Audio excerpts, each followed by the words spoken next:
Forget the grunting cavemen of movies. 10,000 years ago, our ancestors were brilliant innovators thriving amid massive global change, laying the foundations of the modern world in ways that will surprise you.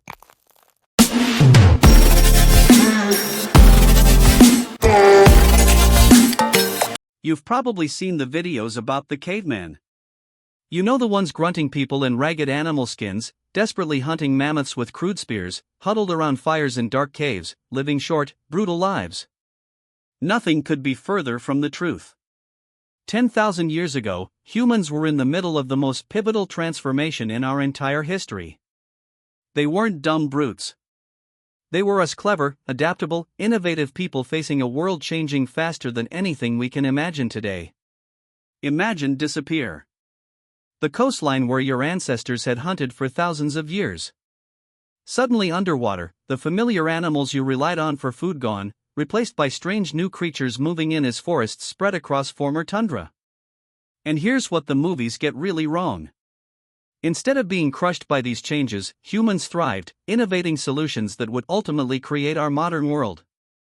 This wasn't some small regional affair. By 10,000 years ago, humans had spread to nearly every corner of the globe, developing unique solutions to unique environments.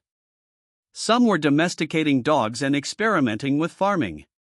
Others built elaborate religious monuments requiring massive cooperation. Some lived in communities of hundreds.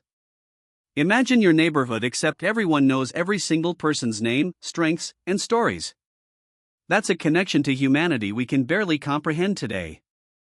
Your eyes open to a world in transition. It's dawn, but not like any dawn you're used to with your blackout curtains and memory foam mattress. The first sensation is the cold damp of the morning air against your face. The only part of you exposed from beneath the pile of furs you're wrapped in.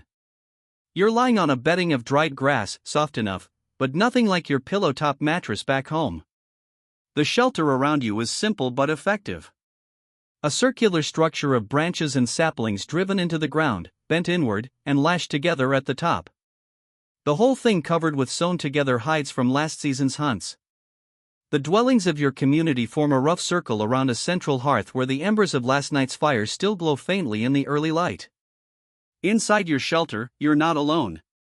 This small space, maybe 15 feet across, houses your entire extended family, parents, siblings, maybe grandparents, a couple of aunts or uncles.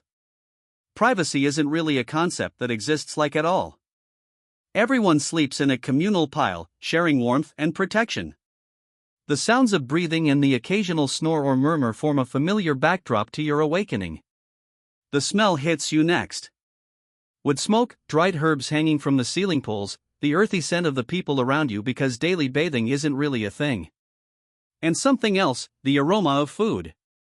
Someone's already up and cooking the morning meal. Fire's going.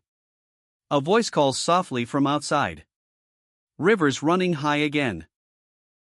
The world outside your door is changing in ways you can actually see day by day. Not the slow, invisible climate change we talk about now. This is rapid, dramatic, in-your-face transformation. 10,000 years ago, Earth was coming out of the last major ice age. The planet was warming in fast. Not by 2 degrees over a century like we worry about today. Try more like 7 degrees in a few decades in some regions. Glaciers that had dominated the landscape for thousands of years were retreating northward at a pace you could literally track with your eyes over months. You know what my grandmother told me? The older man speaks as he tends the morning fire, adding small sticks carefully to build the flame. She said when she was a child, you couldn't even see the valley to the north. Just a wall of ice taller than 20 trees stacked on top of each other. Now look at it. You follow his gaze across the encampment to where the landscape opens up into a vast newly revealed valley still dotted with small ponds from the melting ice. New growth of unfamiliar plants sprouting everywhere. For people alive during this time, it wasn't just the weather changing. It was the entire world. Plant and animal species were shifting their ranges. Some disappearing altogether. That woolly mammoth your grandfather's hunting story centered around gone or nearly so. The massive glaciers that had locked up so much of Earth's water were melting rapidly and sea levels were rising in some places by as much as 160 feet in just a few generations. Imagine watching the coastline where your ancestors had fished for countless generations just disappear under the waves. And not gradually, but fast enough that elders in your community would point and say, "I used to gather shellfish right there where the water is now." The old hunting grounds are gone, a middle-aged woman says as she stirs a pot of morning porridge made from wild grains. My father's father used to tell stories of hunting the great mammoths in the wide open lands to the east. Now it's all becoming forest. Different animals now. Smaller, faster. Better eating though, a young man jokes, patting his stomach. Those big deer that moved in taste better than mammoth ever did from what I heard. You never tasted mammoth. An elder snorts. Tough meat, but there was so much of it from one kill, it would feed the whole band for weeks. One of the most dramatic effects of this global warming was happening along the coastlines. As water levels rose, vast areas of land were disappearing underwater. In Europe, an entire region known as Doggerland, once a fertile plain connecting Britain to continental Europe, was slowly vanishing beneath the North Sea. Communities had to adapt or die, and they adapted. When the familiar animals disappeared, they learned to hunt new ones. When rising waters claimed their coastal homes, they moved inland. When the plants they had gathered for generations were replaced by new species, they experimented, learned what was edible, what was medicinal, what was poisonous. This was humanity's superpower. Not brute strength or sharp claws, but adaptability, the ability to observe, learn, innovate, and pass that knowledge on to others. You wouldn't recognize many of the solutions they came up with in what's now the Middle East. Some communities were experimenting with a radical new idea, deliberately planting seeds rather than just gathering what grew naturally. The earliest forms of agriculture were taking shape, not because someone had a brilliant flash of insight, but through generations of gradually developing knowledge about how plants grew and reproduced. "My cousin's people to the south," says a visitor to your camp as everyone gathers around the morning fire. "They've started doing something strange. They collect seeds from the best grain plants and put them back in the ground in the same place every season. They say it makes more grain grow there next year." Why bother? Someone asks. The grains grow everywhere without all that work. Not everywhere, the visitor replies. And not as big as the ones they grow, and they always know exactly where to find them. The idea seemed bizarre to many. Why plant what grew naturally? But in some environments, it was starting to make sense, especially as the climate changed and food sources became less predictable.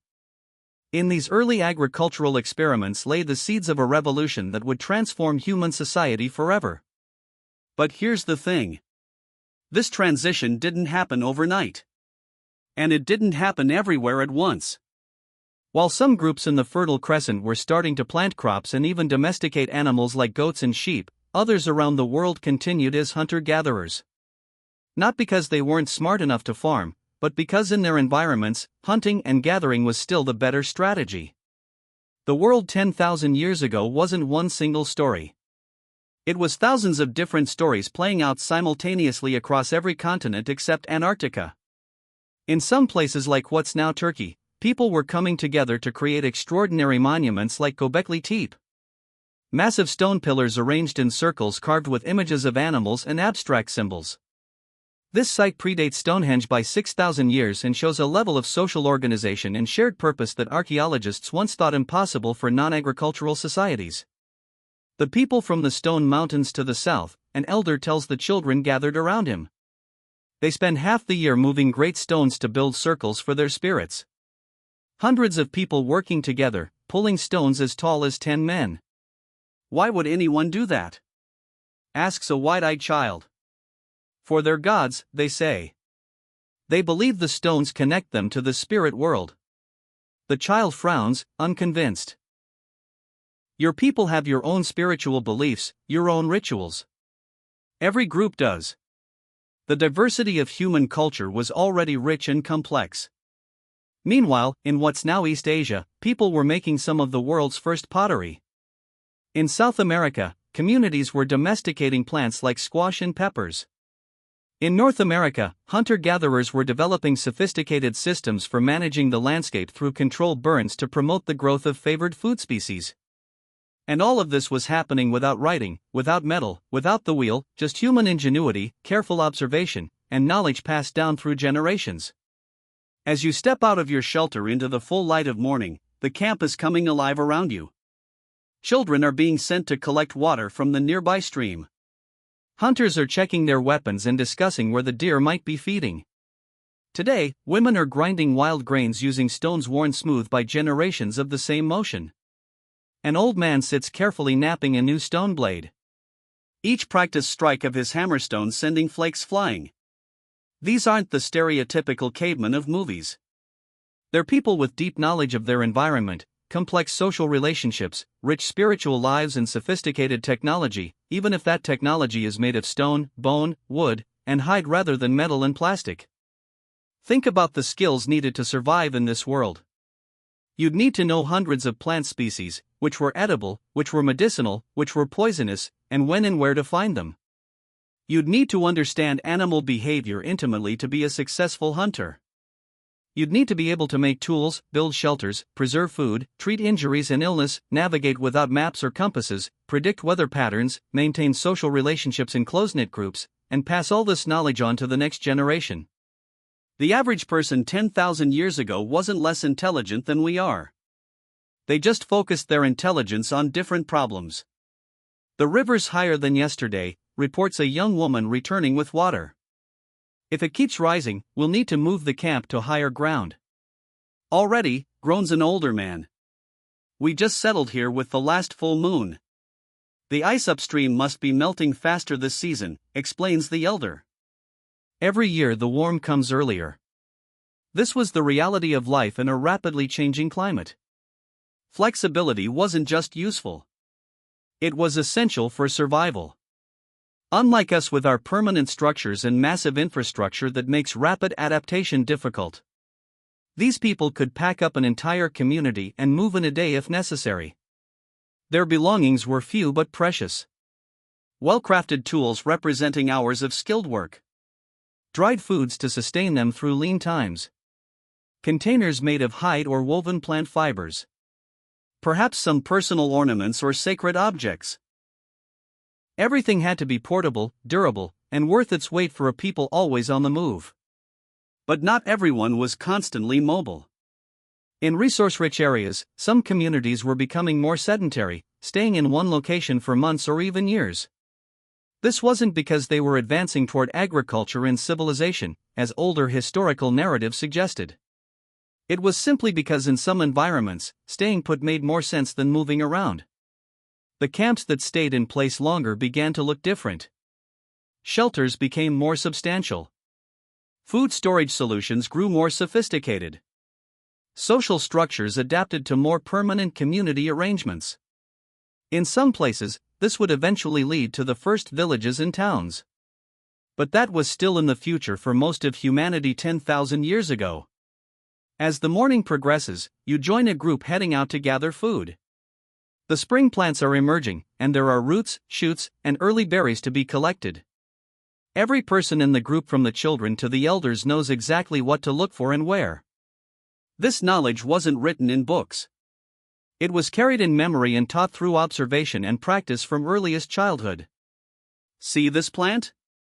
An older woman points to a small green shoot barely visible among the grasses. When the tall trees have leaves the size of a thumbprint, these roots are sweetest. Earlier they're too small. Later they grow bitter. She carefully digs around the plant with a pointed stick, loosening the soil without damaging the root like this, so it will grow back next season. Take too many from one place and they won't return. This was sustainability practiced not as an ideology, but as essential knowledge for survival. Take too much and there won't be food next year. Harvest carelessly and the plants won't regenerate. These weren't romantic, noble savages living in perfect harmony with nature. They were practical people who understood that their survival depended on the continued health of the ecosystems they relied upon. The knowledge they possessed was staggering in its detail and precision.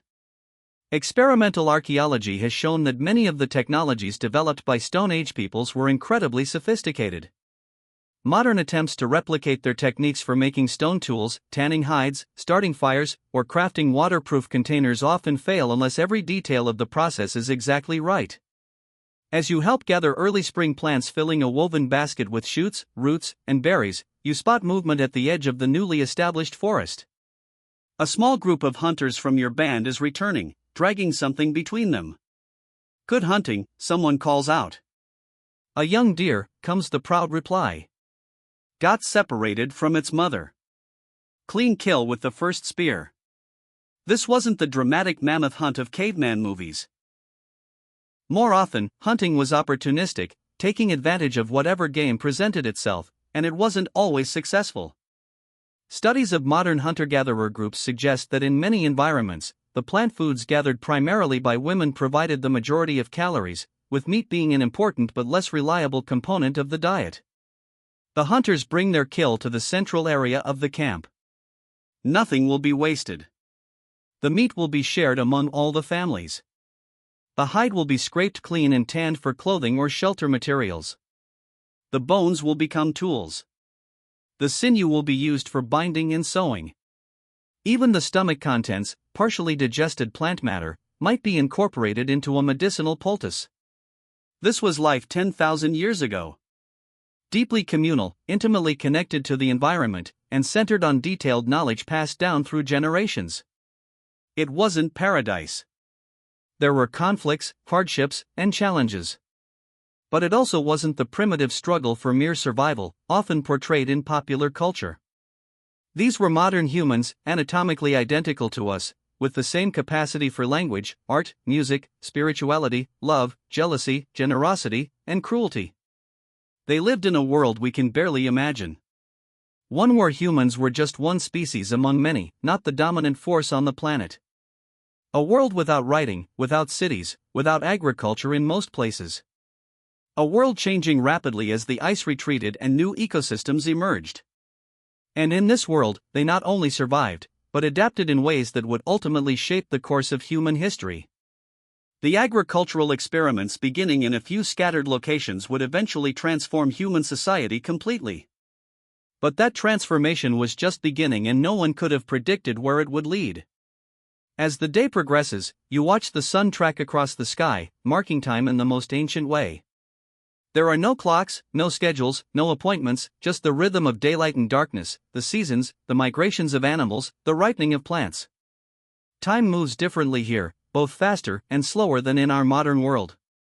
The camp buzzes with activity throughout the day. Everyone has tasks. Processing the morning's hunt and gather, repairing tools and shelters, teaching skills to the younger generation, tending the fires, preparing for tomorrow's needs. There's no distinction between work and leisure as we understand it. Life is simply lived moment to moment, season to season. As evening approaches, the community gathers again around the central hearth. The day's food is shared. Meat from the deer. Spring plants prepared in various ways. Perhaps some dried berries or nuts preserved from the previous autumn. Meals are communal affairs, strengthening the bonds that hold the group together. Stories are told as darkness falls. Tales of ancestors, explanations of the natural world, recountings of journeys to distant places, lessons encoded in narratives that have been passed down for generations. Without writing, memory is crucial, and these oral traditions carry the accumulated wisdom of countless lifetimes. The firelight flickers on faces not so different from those you might see around a modern campfire. People laugh, argue, flirt, gossip, plan, and wonder. They look up at the same stars we see today, though they know them by different names and stories. As you lie back down in your shelter that night, surrounded by the warmth and sounds of your sleeping band, you might reflect on how different this life is from your comfortable modern existence. And yet, there's something deeply familiar about it, too. The human connections, the daily rhythms, the blend of challenge and comfort. This was life at a pivotal moment in human history, poised between the ancient ways of hunting and gathering that had sustained humanity for hundreds of thousands of years and the agricultural revolution that would transform human society forever. Neither better nor worse than what came before or after. Simply different, adapted to its time and circumstances, full of innovation and tradition woven together. And as you drift towards sleep beneath your pile of furs, the sounds of the night forest filtering through the walls of your shelter, you carry with you a deeper understanding of your own place in the long human story. A story that connects you across 10,000 years to those distant ancestors who faced a changing world with courage, creativity, and the uniquely human ability to adapt and thrive. The morning light filters through the smoke hole of your shelter as you sit with an elder who's working on a new tool. His weathered hands move with practiced precision. Each tap of stone against stone, deliberate and controlled. The sound is sharp, rhythmic, a soundtrack as old as humanity itself. Too hard and it shatters, he explains, showing you the stone core he's working. Too soft and you just make dust. He strikes again, and a perfect flake separates from the larger piece of flint. But this isn't the crude, clunky stonework you might imagine. The blade he's created is tiny, smaller than your thumbnail, yet razor-sharp along one edge. The small ones are better, he says, holding it up to catch the light. Use less material, can be resharpened many times, and when you bind them to wood or bone, he shows you a wooden handle with a groove cut along one side. Many small blades make one big tool. These weren't just rocks tied to sticks. 10,000 years ago, humans had perfected stone technology to an art form that modern craftspeople struggle to replicate. The tiny blade you're watching being made is called a microlith, literally small stone. And it represents one of the most sophisticated stone technologies ever developed. My grandmother made them even smaller, he says with a hint of competitive pride. Could fit 20 on a finger, sharp enough to slice a falling hair. Tool-making was everything in this world. Your survival literally depended on the quality of your implements. Not just for hunting, but for processing food, making clothing, building shelter, creating containers, and crafting other tools. And every environment required different solutions. In the camp, someone calls out. A hunting party is returning. Their movements purposeful but relaxed. Good news, then. As they approach, you can see they're carrying several large fish strung on a wooden pole between two people. The river's running with spring fish, announces the lead hunter, a woman in her 30s, with deep laugh lines around her eyes. We took these with the new basket traps. Worked better than the spears. Technology wasn't stagnant. Innovation happened constantly, driven by necessity and opportunity. The fishing basket, she mentions, is a new design, woven reeds shaped into a funnel that lets fish swim in, but makes it hard for them to find their way out. It's a passive hunting method that works while you're doing other things. An efficiency that frees up valuable time and energy. What's striking about the tools of 10,000 years ago isn't their crudeness, but their specialization. Every ecological niche, every resource, every task had custom-designed implements perfectly adapted to the job. There were specific tools for fishing versus hunting land animals, for processing different plant foods, for woodworking versus hide preparation. Show them what you found, the woman says to a younger member of the fishing party. The young man, barely more than a boy, proudly produces a strange object from his pouch, a chunk of reddish-brown material washed up on the riverbank, he explains. It's heavy. And look, he strikes it against a rock and sparks fly. Ironstone, says the elder, taking it carefully. Very valuable. Makes the best sparks for fire starting. This chunk of iron ore isn't going to be smelted. That technology is still thousands of years in the future, but its properties make it valuable just as it is. Striking iron pyrite against flint creates hot, long-lasting sparks that can ignite tinder much more easily than friction methods like the hand drill or bow drill. Fire-making wasn't a mysterious, difficult task for these people.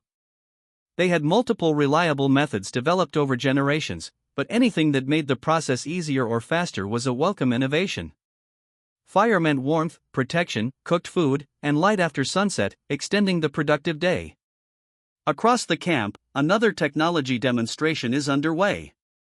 A group of women sit together processing the hides from yesterday's deer hunt.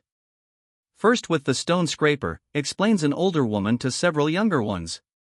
She holds a rounded stone tool with a sharp edge, using it to remove bits of flesh and fat from the inside of the hide. Clean it completely or it rots. Then soak in the brain mixture, adds another, gesturing to a wooden bowl filled with a grayish paste. the deer's brain mixed with water that makes it soft. The third step, she explains, is the hardest. Hours of pulling, stretching, and rubbing the hide to keep it flexible as it dries. Without this crucial step, the skin becomes hard and brittle when dry, but properly prepared, a process called brain tanning. The result is a soft, supple material similar to modern chamois leather.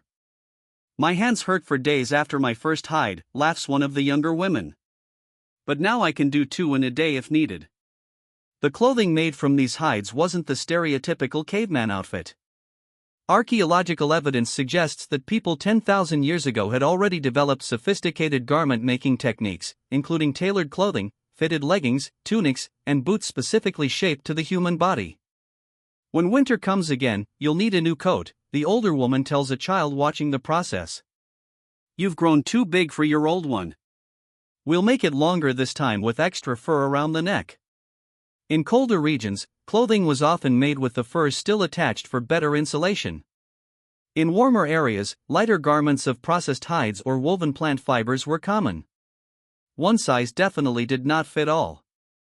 Clothing was adapted to climate, activity, and personal needs. Near the central hearth, another crucial technology is on display. A man carefully coils thin strips of willow around a frame of sturdier branches, creating a basket. But this isn't simple weaving. He's incorporating a waterproof lining of pine resin to make a container that can hold liquids.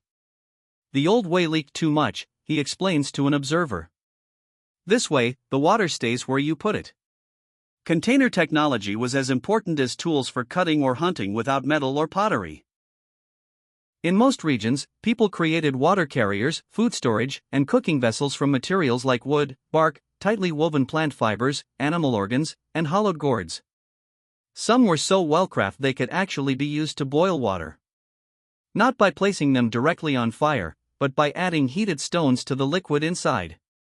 Or watch, says a woman, tending the cooking area. She uses wooden tongs to lift a smooth river stone from the edge of the fire and carefully drops it into a water-filled basket. The water immediately begins to steam and bubble around the hot stone. Another, she says, and a helper provides a second heated stone. This is how we make the root stew. Cook it without burning the basket. This stone boiling technique allowed for a whole range of foods to be safely cooked and consumed. Toxic compounds in many plant foods can be neutralized by proper cooking, vastly expanding the available food resources. This wasn't just about survival. It was about thriving, about making the most of every available calorie in the environment. The roots taste better this way, explains the cook. Sweeter, and they don't make your stomach hurt after. As midday approaches, activity in the camp shifts. Some people depart with hunting or gathering gear, while others focus on maintenance tasks, repairing tools, working hides, processing foods for storage. The technologies on display are diverse, specialized, and sophisticated, each representing generations of accumulated knowledge. In one corner of the camp, a shelter is being repaired. Unlike your temporary hide structure, this one is more substantial. A framework of bent saplings covered with carefully arranged bark sheets and additional support poles. We'll be here through the summer at least, explains the woman directing the work. Worth making it stronger. The last big rain leaked through there. She points to a section of the roof. What about those people to the south? Asks a helper. The ones who pile up the mud blocks to make their houses. Too much work, she laughs. And what happens when you need to follow the herds? You can't carry a mud house on your back. She's referring to one of the most significant technological transitions happening in some parts of the world 10,000 years ago. The development of permanent architecture in the Fertile Crescent and a few other regions. Some communities were beginning to build durable structures using sun-dried mud bricks, stone, and timber. Sites like Jericho already had stone walls and towers, the beginnings of what we would recognize as architecture rather than temporary shelters. But this wasn't happening everywhere. For many groups, mobility remained essential to survival, and their dwelling technology reflected that need. Structures that could be quickly erected, dismantled, and transported, or simply abandoned and rebuilt as needed. The shelter technology you're seeing repaired represents a middle ground. More substantial than a simple lean-to, designed to last a full season or more, but not a permanent structure. It's perfectly adapted to a community that stays in one location for extended periods, but still moves seasonally with resource availability. "Hand me that binding cord," the woman says. Her helper passes over what looks like ordinary plant fiber rope, but it represents another sophisticated technology, cordage. Making strong, durable string, rope, and binding material was essential for everything from hunting, bowstrings, snares, fishing line to shelter construction to tool making. Different plants yielded fibers with different properties. Some stronger, some more flexible, some more rot-resistant. Processing these fibers and spinning them into usable cordage was a specialized skill. 3 strands twisted together, she explains, showing the technique.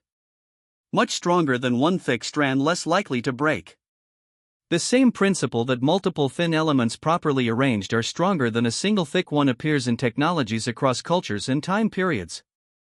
It's not a coincidence, but a fundamental engineering insight discovered and applied thousands of years before formal engineering existed as a concept.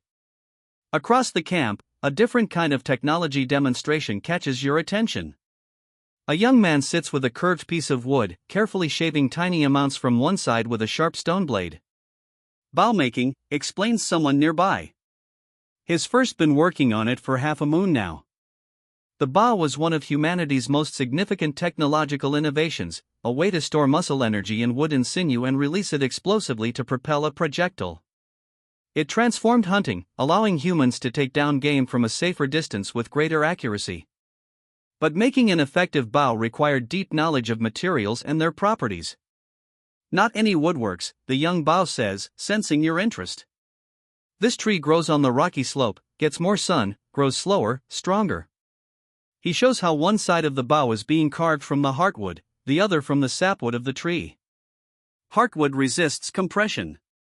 Sapwood stretches without breaking. Together, they make the bow work. This intuitive understanding of material properties gained through observation and experience rather than formal material science guided all technology development in the ancient world. People didn't need to understand why certain materials behaved as they did. They just needed to know that they did consistently enough to be reliable. As the young man works, an older hunter approaches to inspect his progress. "String?" the elder asks. "Deer sinew," the younger man replies from the back leg. "Been saving it since winter." The elder nods approval. Sinew, the connective tissue from animal tendons, was one of the strongest natural fibers available. Perfect for bow strings and for backing bows to increase their power. When dried, it shrinks, adding tension to the bow's design. And for arrows, straight shoots from the river bushes, stone points for big game, hardened wood points for birds. Even the humble arrow represented multiple technologies working together. Shaft materials chosen for straightness and proper weight, fletching, feathers attached to stabilize flight, points designed for different prey, and adhesives to hold it all together. Those adhesives themselves were a technological marvel. Typically made from rendered animal hooves or fish swim bladders mixed with pine resin and sometimes strengthened with plant fibers or crushed charcoal. The recipes were complex, developed over countless generations of trial and error. The binding pitch needs to be just right. The elder advises too thick it cracks when dry. Too thin, it doesn't hold.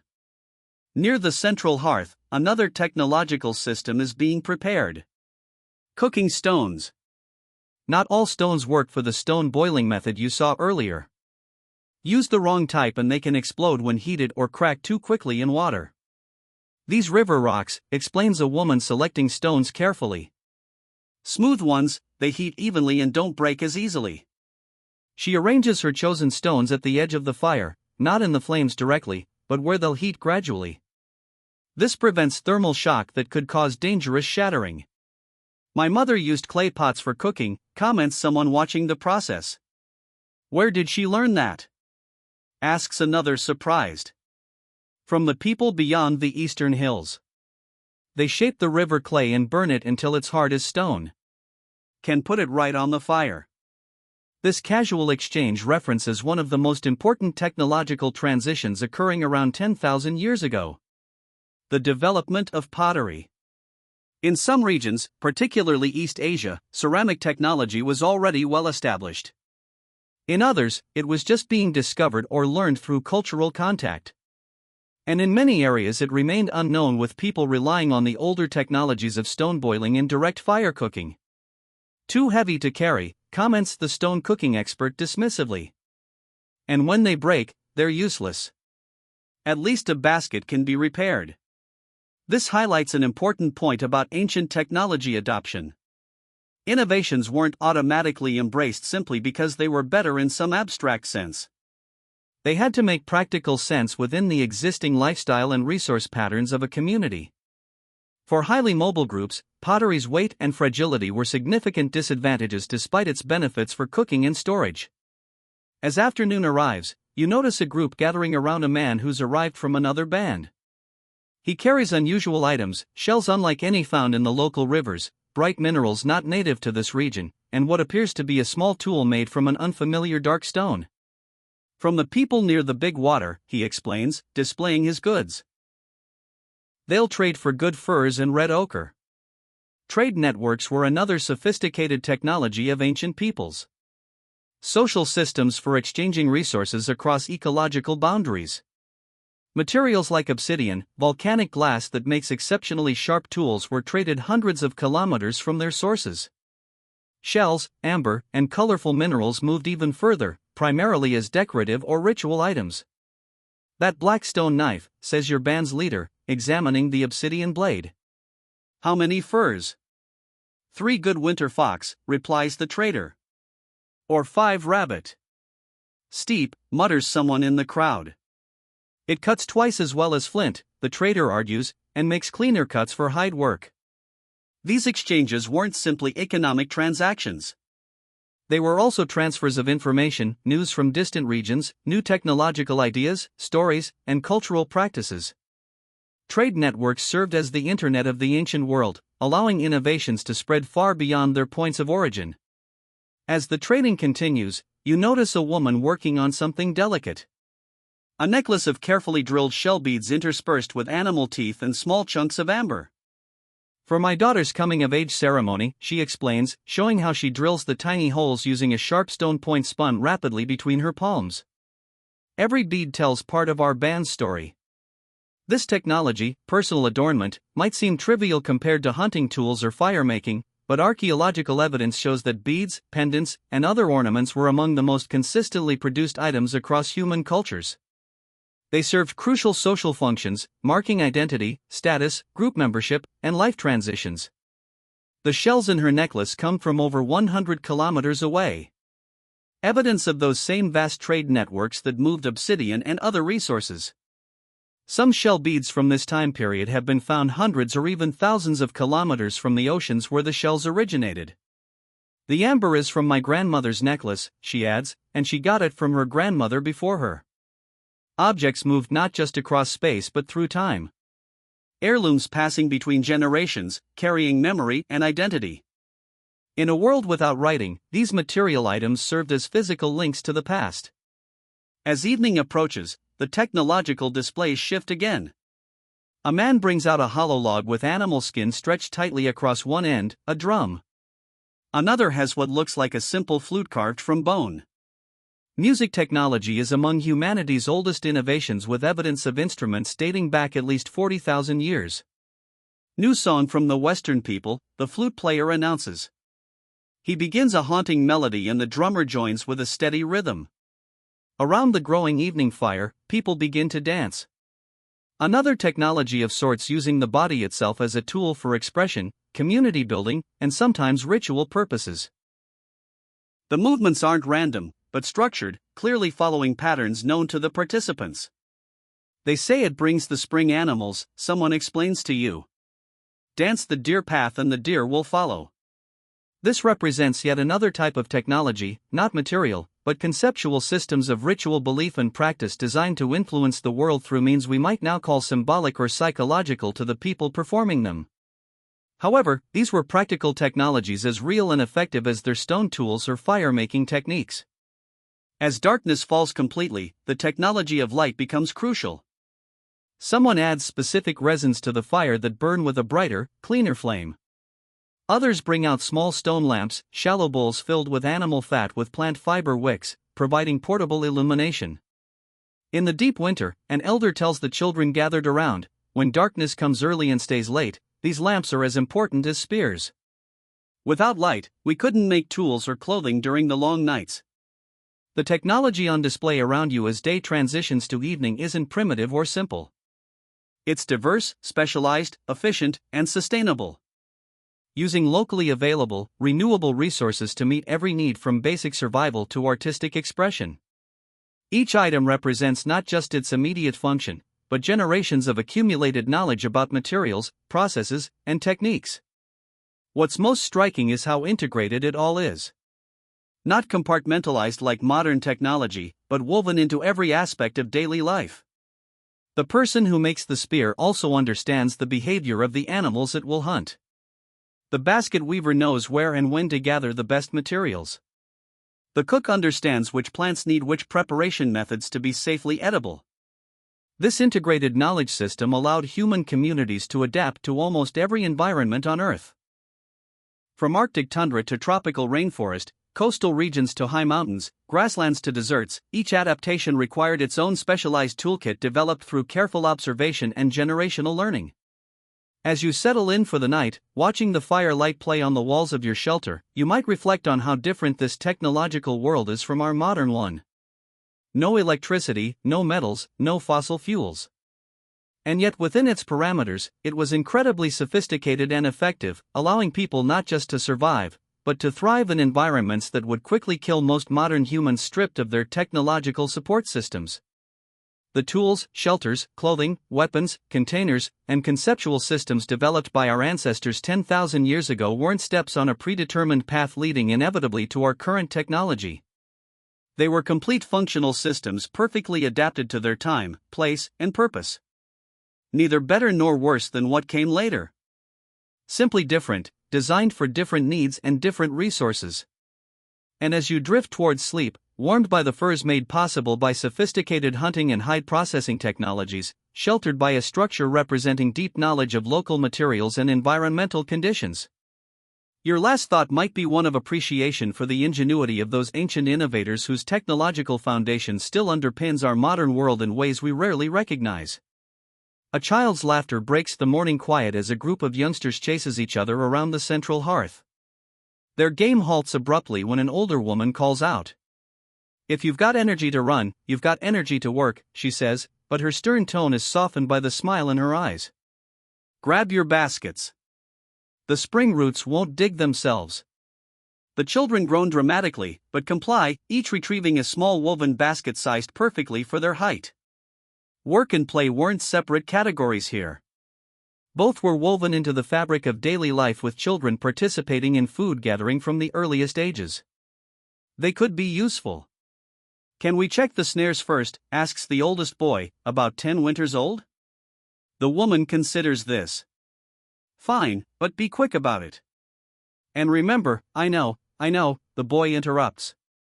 "If anything's caught, don't try to take it out myself. Come get an adult." Food acquisition dominated daily life 10,000 years ago, but not in the desperate hand-to-mouth way we might imagine. Most communities had sophisticated systems combining hunting, fishing, trapping, and plant gathering. Diversified approaches that spread risk and ensured someone was likely to return with food even on days when others came back empty-handed. As the children race off toward the nearby forest edge, where small game snares were set the previous evening, the camp's day fully begins. Food preparation from yesterday's gathering is already underway at several hearths. "Too bitter," declares an older woman, spitting out a sample of some root she's been cooking. "Needs to soak longer." "Or maybe it's just not ready yet," suggests a younger woman kneeling beside her. "Last year, we didn't dig these until the moon was fuller." This casual exchange represents a crucial survival skill. Detailed knowledge of when specific plants were at their peak edibility, harvest too early or too late, and the same species might be less nutritious, more bitter, or even toxic. This knowledge wasn't written down, but maintained through constant observation and communication between generations. Nearby, a man works at grinding something in a shallow stone mortar. The rich nutty smell identifies it as acorns, a dietary staple in many regions, but one that required significant processing to remove bitter tannins before consumption. Third soaking, he explains, seeing your interest. Almost sweet enough now. In another part of the camp, two women work together, pounding dried meat into a powder, mixing it with rendered fat and dried berries. This pemmican, a high-calorie, long-lasting travel food, would sustain hunting parties on extended trips or provide emergency rations during lean times. We'll need more before the summer journey, one says to the other. Last year, we ran out by the third day. The variety of food processing techniques on display is remarkable. Drying, smoking, fermenting, grinding, soaking, leaching. Each method developed to make specific foods safer, more digestible, longer lasting, or more palatable. These weren't random discoveries, but systematic approaches to food security developed over countless generations. A shout from the forest edge announces the return of the children. The oldest boy is waving excitedly. Or rabbit in the third snare, he calls a fat one. An older teenager heads over to help retrieve the catch. Even a single rabbit is significant. Not just immediate food, but also fur for sewing, bones for tools, and sinew for binding. Nothing would be wasted. Good morning for hunting, comments an elder watching from the shade of a large tree. Wind from the east means the deer won't smell you coming. 3 men and 2 women are preparing to depart, checking their weapons and securing carrying cords to their belts. This hunting party isn't going after small game like rabbits, but larger prey. Deer perhaps, or wild boar if they encounter one. We'll check the ridge path first, says the lead hunter. A woman of about 40 with a notably muscular build saw fresh tracks there yesterday. What about the valley? Asks one of the men, adjusting the strap of his spear thrower. Too soon, she replies confidently. The new grass isn't high enough yet. They'll still be on higher ground. This represents another aspect of food acquisition knowledge, understanding animal behavior so intimately that you could predict their movements based on subtle environmental cues like vegetation growth or weather patterns. Effective hunting wasn't about strength or speed, but about knowing where animals would be before they arrived there. As the hunting party departs, they move with practiced efficiency, spreading out in a formation that suggests they've done this hundreds of times before. There's no obvious hierarchy. Decisions appear to be made through brief discussions based on each person's observations. Back in camp, the day's gathering expedition is also preparing to leave. This group is larger, several older women, a few younger ones, and most of the children old enough to help. They carry different tools than the hunters, digging sticks, cutting implements, and baskets of various sizes. We'll start at the sunny slope, directs an elderly woman who seems to be leading the group. The spring beauty should be up by now. Then check the wetlands for cattail shoots. What about the hillberries? Asks a younger woman. The elder shakes her head. Still too early. Another half moon, maybe.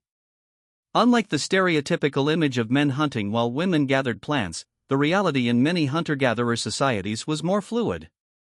While there were often typical gender patterns, these weren't rigid rules. Some women were skilled hunters. Some men were expert plant gatherers. The division of labor was practical rather than ideological, taking advantage of individual skills and circumstances. You come with me today, the elder gathering leader says to a teenage boy. Time you learned the spring plants better. You nearly poisoned yourself with false carrots last year. The boy looks embarrassed but nods agreement. This is how specialized knowledge was transmitted through direct instruction in real-world settings, observation, and hands-on practice. There were no textbooks or formal classrooms, but education was nonetheless systematic and effective. With both hunting and gathering parties now departed, the camp might seem emptier, but plenty of activity continues. Those remaining include nursing mothers, the elderly, the temporarily injured, and people engaged in essential craft activities like tool making or hide processing. Near one hearth, an animated discussion is taking place among several older men and women. The apparent decision-makers of the group, though there's no obvious single leader. The water's rising faster this year, says a gray-haired man, gesturing toward the nearby river. If it keeps climbing, We'll need to move to the higher camp earlier than usual. The fish are running strong, though, counters another. If we leave too soon, we miss the best fishing. What about the old marsh camp? Suggests a woman wearing an intricate shell necklace that marks her status. It's higher ground, but still close to the river. This casual-seeming conversation actually represents sophisticated community governance. Major decisions like camp relocation affected everyone's survival and required balancing multiple factors: food availability, safety, shelter options, proximity to resources. The apparent informality masked a complex process of information sharing, risk assessment, and consensus building. Unlike the strict hierarchies that would develop in later agricultural societies, most hunter-gatherer groups operated with what anthropologists call assertive egalitarianism, systems where leadership was situational based on who had relevant skills for a particular challenge. Power was diffused among multiple respected individuals and group consent was required for major decisions. "We should send scouts to check the marsh camp before deciding," suggests a woman who's been quietly listening. "See if anyone else has claimed it this season." This reference to territorial considerations highlights another aspect of social organization. While boundaries were more fluid than in modern nation-states, groups did recognize certain areas as their primary territory or as shared zones where multiple bands had usage rights. Conflicts over territory occurred, but were often resolved through negotiation rather than outright warfare, which was costly for all involved. As midday approaches, people who've been working near camp begin to gather around the central hearth, drawn by the smell of cooking food. A large flat stone placed at the fire's edge serves as a cooking surface where someone is preparing a kind of flatbread from ground seeds. "New recipe," explains the cook, a middle-aged man with burn scars on his forearms. "More of the small brown seeds, less of the grass seeds, holds together better." He demonstrates by flipping one of the flatbreads without it breaking apart. This isn't just cooking, but culinary experimentation, the kind that would eventually lead to the development of agriculture in some regions. People weren't just passively gathering what grew naturally. They were actively selecting preferred varieties, processing them in ways that enhanced their properties and gradually developing the knowledge that would enable farming. The meal being prepared is communal, with everyone contributing something and everyone receiving a share. This food sharing was a cornerstone of hunter-gatherer social systems, a form of risk management, ensuring that even those who came back empty-handed on a particular day would still eat. "Good day fishing," announces a woman returning to camp with a string of gleaming fish. She adds them to the communal meal preparation without hesitation, though it clearly represents hours of her skilled labor. When the hunting party returns a short time later, they're also successful carrying a young deer suspended from a pole between two of the hunters. Again, this substantial prize is immediately contributed to the communal food supply without any apparent accounting of who gets what in return. "Got it with the first spear," says one of the hunters proudly. "Clean throw right behind the shoulder." "Lucky," teases another. "The wind shifted just as you threw." "All luck or skill we eat tonight," intervenes the older hunter, ending the friendly dispute. The gathering party returns gradually in smaller groups, some with impressively full baskets of spring roots, shoots, and greens, others with more modest collections. Children proudly display their contributions, receiving praise disproportionate to the actual amount gathered, a form of positive reinforcement encouraging them to develop these crucial skills. The elder who led the gathering expedition carries something special, a handful of early spring flowers. "Not for eating," she explains, seeing someone's questioning look. "For remembering." She moves to a quiet area at the camp's edge, where several small mounds of earth and stone are arranged in a loose circle. She places the flowers on one of these, murmuring something too quiet to hear. "These are graves."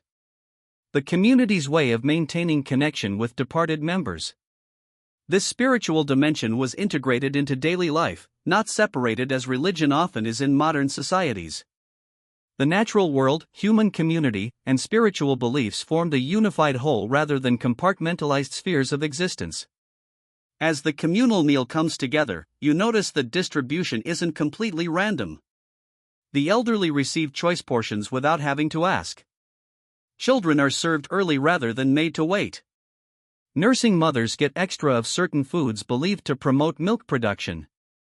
The successful hunters and gatherers don't take larger shares despite having done the work of acquiring the food.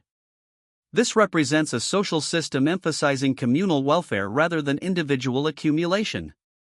Status was earned through contribution to group well-being, not through hoarding resources. The anthropologist James Woodburn called this an immediate return economy where resources are consumed as needed rather than accumulated as property. Tell us about the Great Marsh Hunt again, a child requests of an elder as everyone settles with their food. The old man smiles, clearly pleased to be asked. It was before most of you were born. He begins launching into what's obviously a well-known community story about a particularly successful hunting expedition. This storytelling served multiple functions. Entertainment certainly, but also education, cultural transmission, and social bonding. Without written records, oral tradition was the library, the archive, the historical repository of the community's collective knowledge and identity. As the meal progresses, you notice subtle social dynamics at play. Certain individuals are listened to more attentively. Some family groups sit closer together. There's casual physical contact, shoulders touching, children climbing into laps, people feeding each other choice morsels that reveals the intimate social bonds within the group. My mother's brother's daughter will join us next moon, announces a young woman during a lull in conversation. Her band lost 3 to sickness last winter. Too few to make a strong group. Now, this matter-of-fact statement represents a crucial adaptive mechanism in hunter-gatherer social systems. Fluidity of group composition. While core family bonds remained important, band membership could change as circumstances required. Individuals or families might join or leave groups based on resource availability, social conflicts, marriage, or events like the illness mentioned. Is she a good worker? Asks someone practically. Strong gatherer knows the marsh plants well, comes the reply. This fluidity helped maintain optimal group sizes, large enough for collective security and work sharing, but not so large that local resources would be depleted too quickly. Anthropologists suggest that the cognitive limit for stable social groups in humans is around 150 individuals, sometimes called Dunbar's number after the researcher who proposed it. Hunter-gatherer bands typically numbered 20-50 people, forming larger tribal associations of multiple bands that would gather periodically for social, ceremonial, or practical purposes. As afternoon deepens, the community's activities shift again.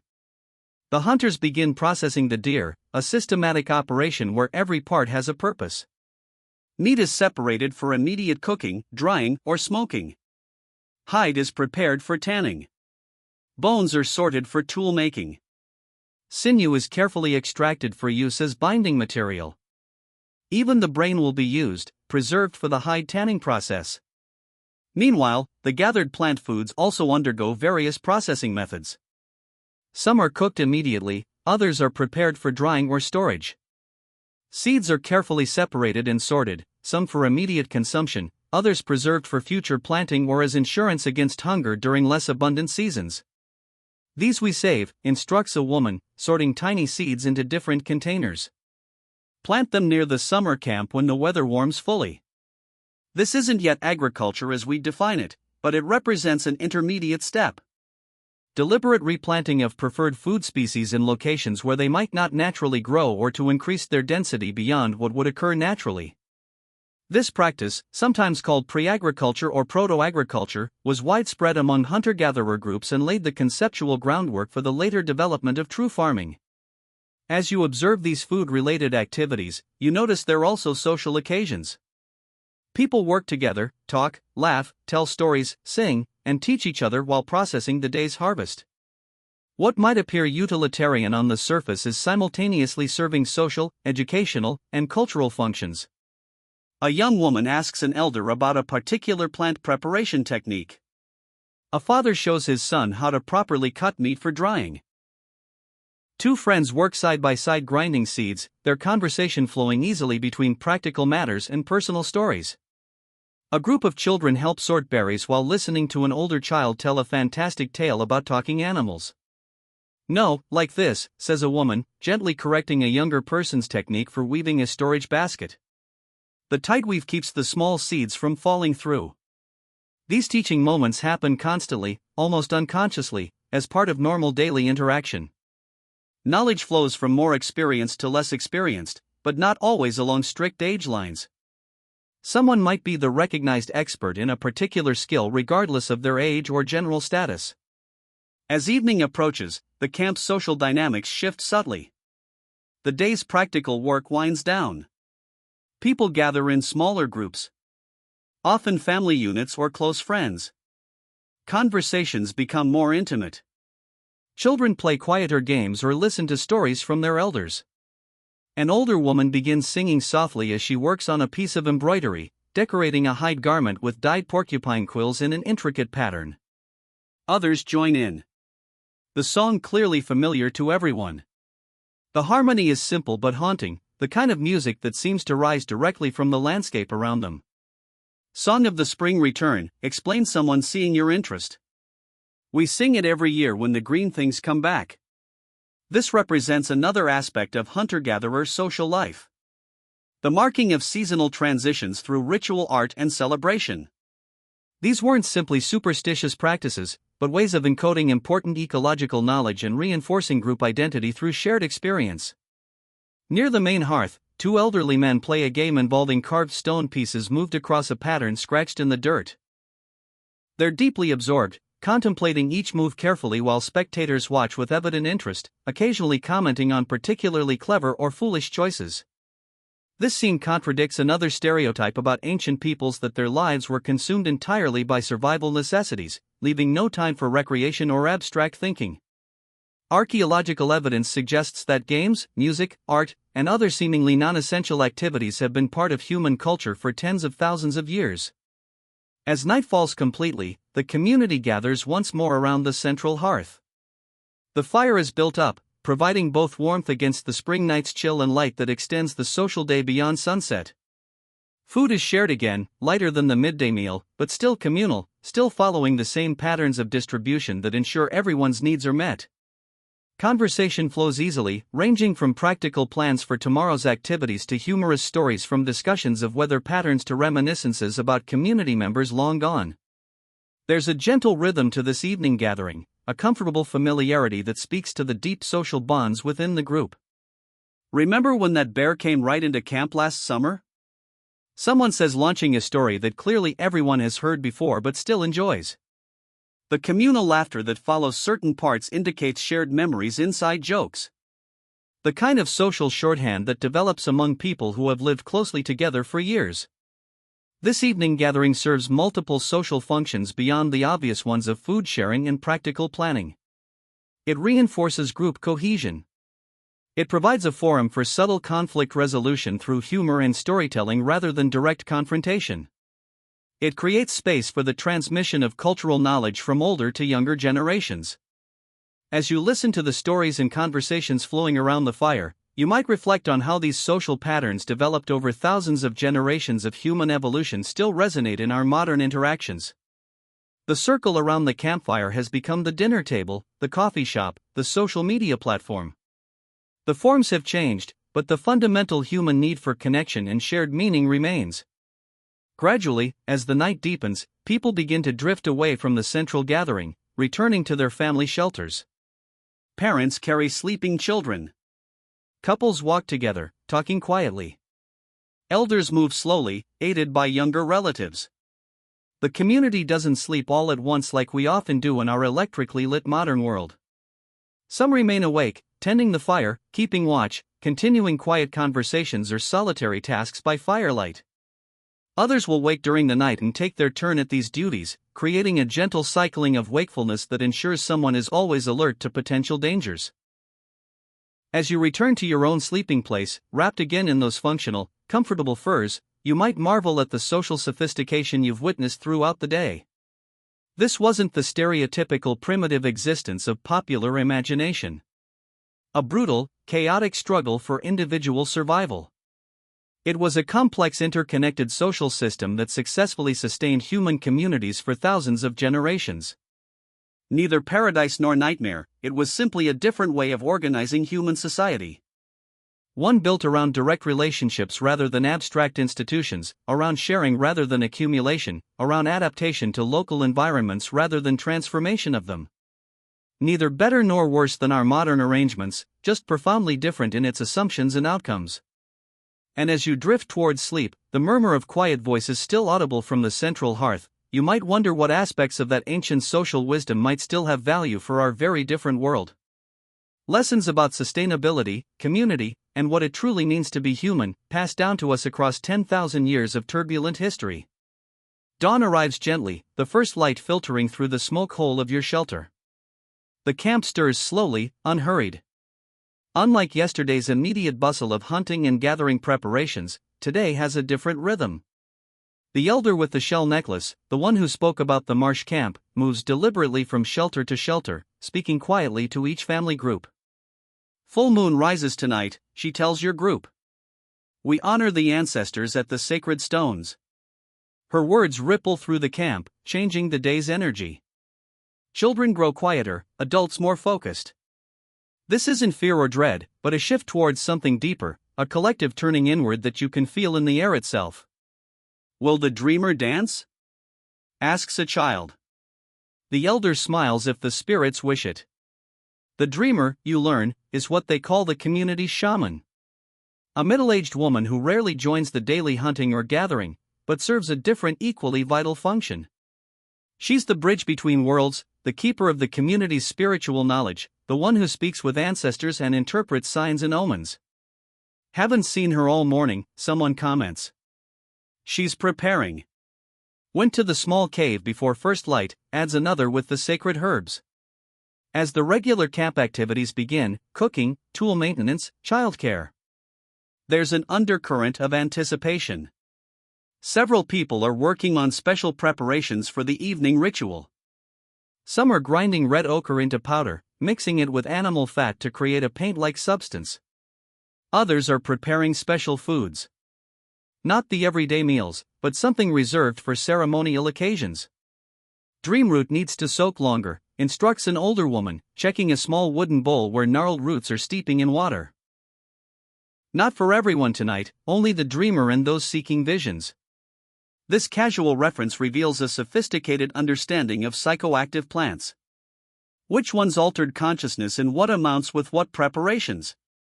The roots she's preparing contain compounds that induce vivid dreams or hallucinations when properly processed and consumed. This wasn't recreational use, but purposeful engagement with altered states for spiritual purposes. By mid-morning, a group is preparing to depart the camp. Unlike the focused hunting or gathering parties you witnessed yesterday, this group moves with ceremonial intent. They carry bundles wrapped in hide decorated with feathers and shells. Going to prepare the sacred place, explains a young man, seeing your curiosity. Clean away the fallen branches. Renew the circle. The sacred place, you learn, is a short journey from the main camp. A natural clearing where large stones have been arranged in a specific pattern. Not the massive carved pillars of Göbekli Tepe, but a humbler version of the same impulse to create spaces dedicated to ritual to mark the boundary between ordinary and extraordinary experience. You can come, offers a woman in the group. Just stay quiet and watch. Do what we do. The journey takes you through forest and then up a gentle slope. The group walks mostly in silence, occasionally pointing out signs in nature that seem significant. A particular bird's call, tracks of certain animals, plants with special properties. These aren't random observations, but meaningful communications in a landscape alive with spiritual significance. Good sign, murmurs someone, indicating a hawk circling overhead.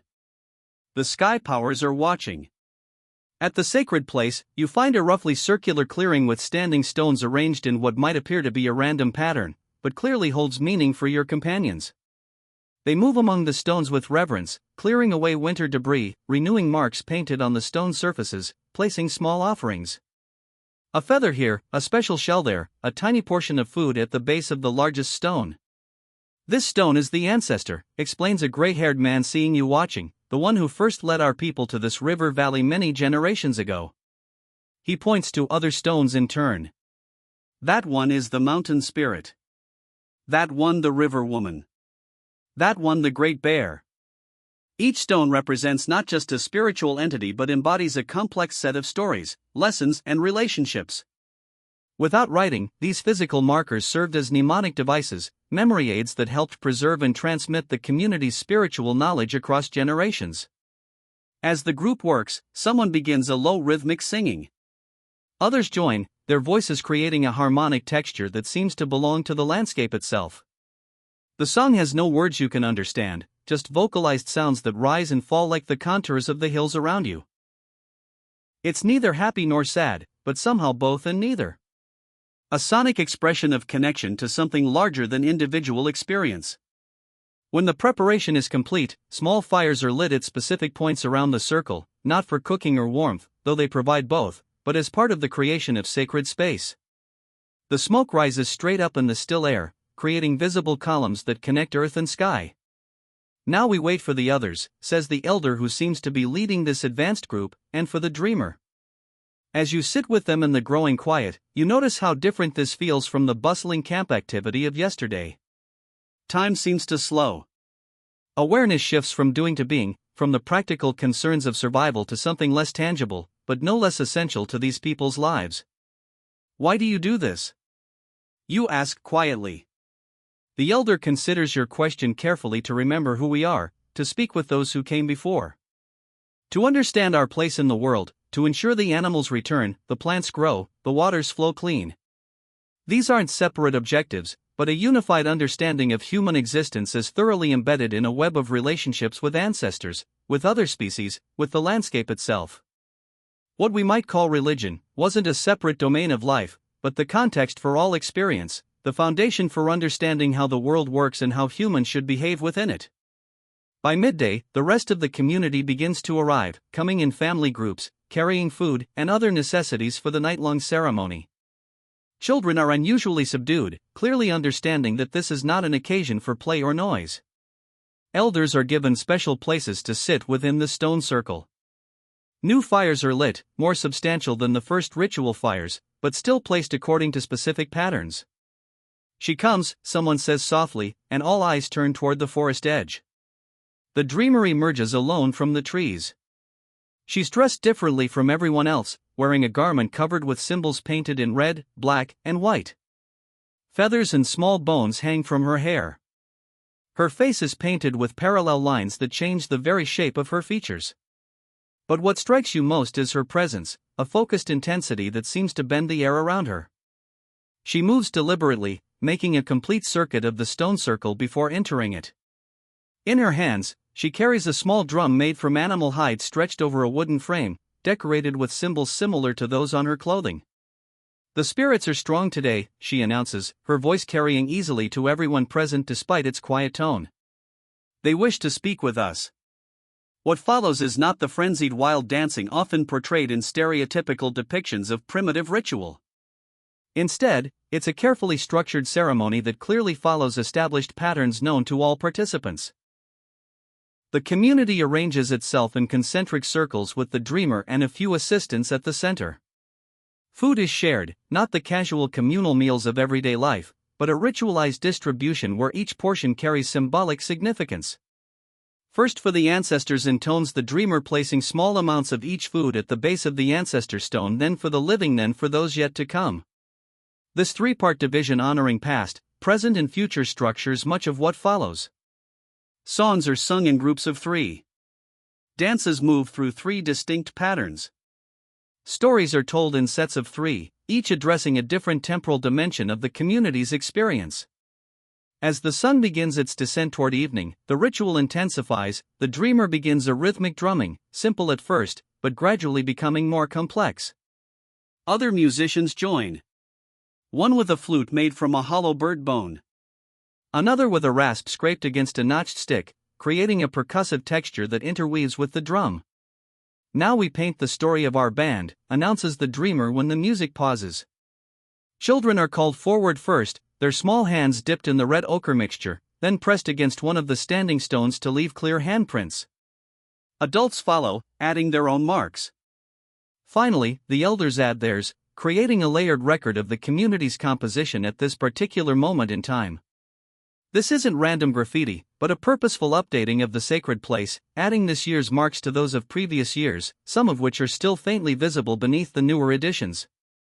Without written records, such physical markings served as a form of community documentation, a tangible connection between past and present.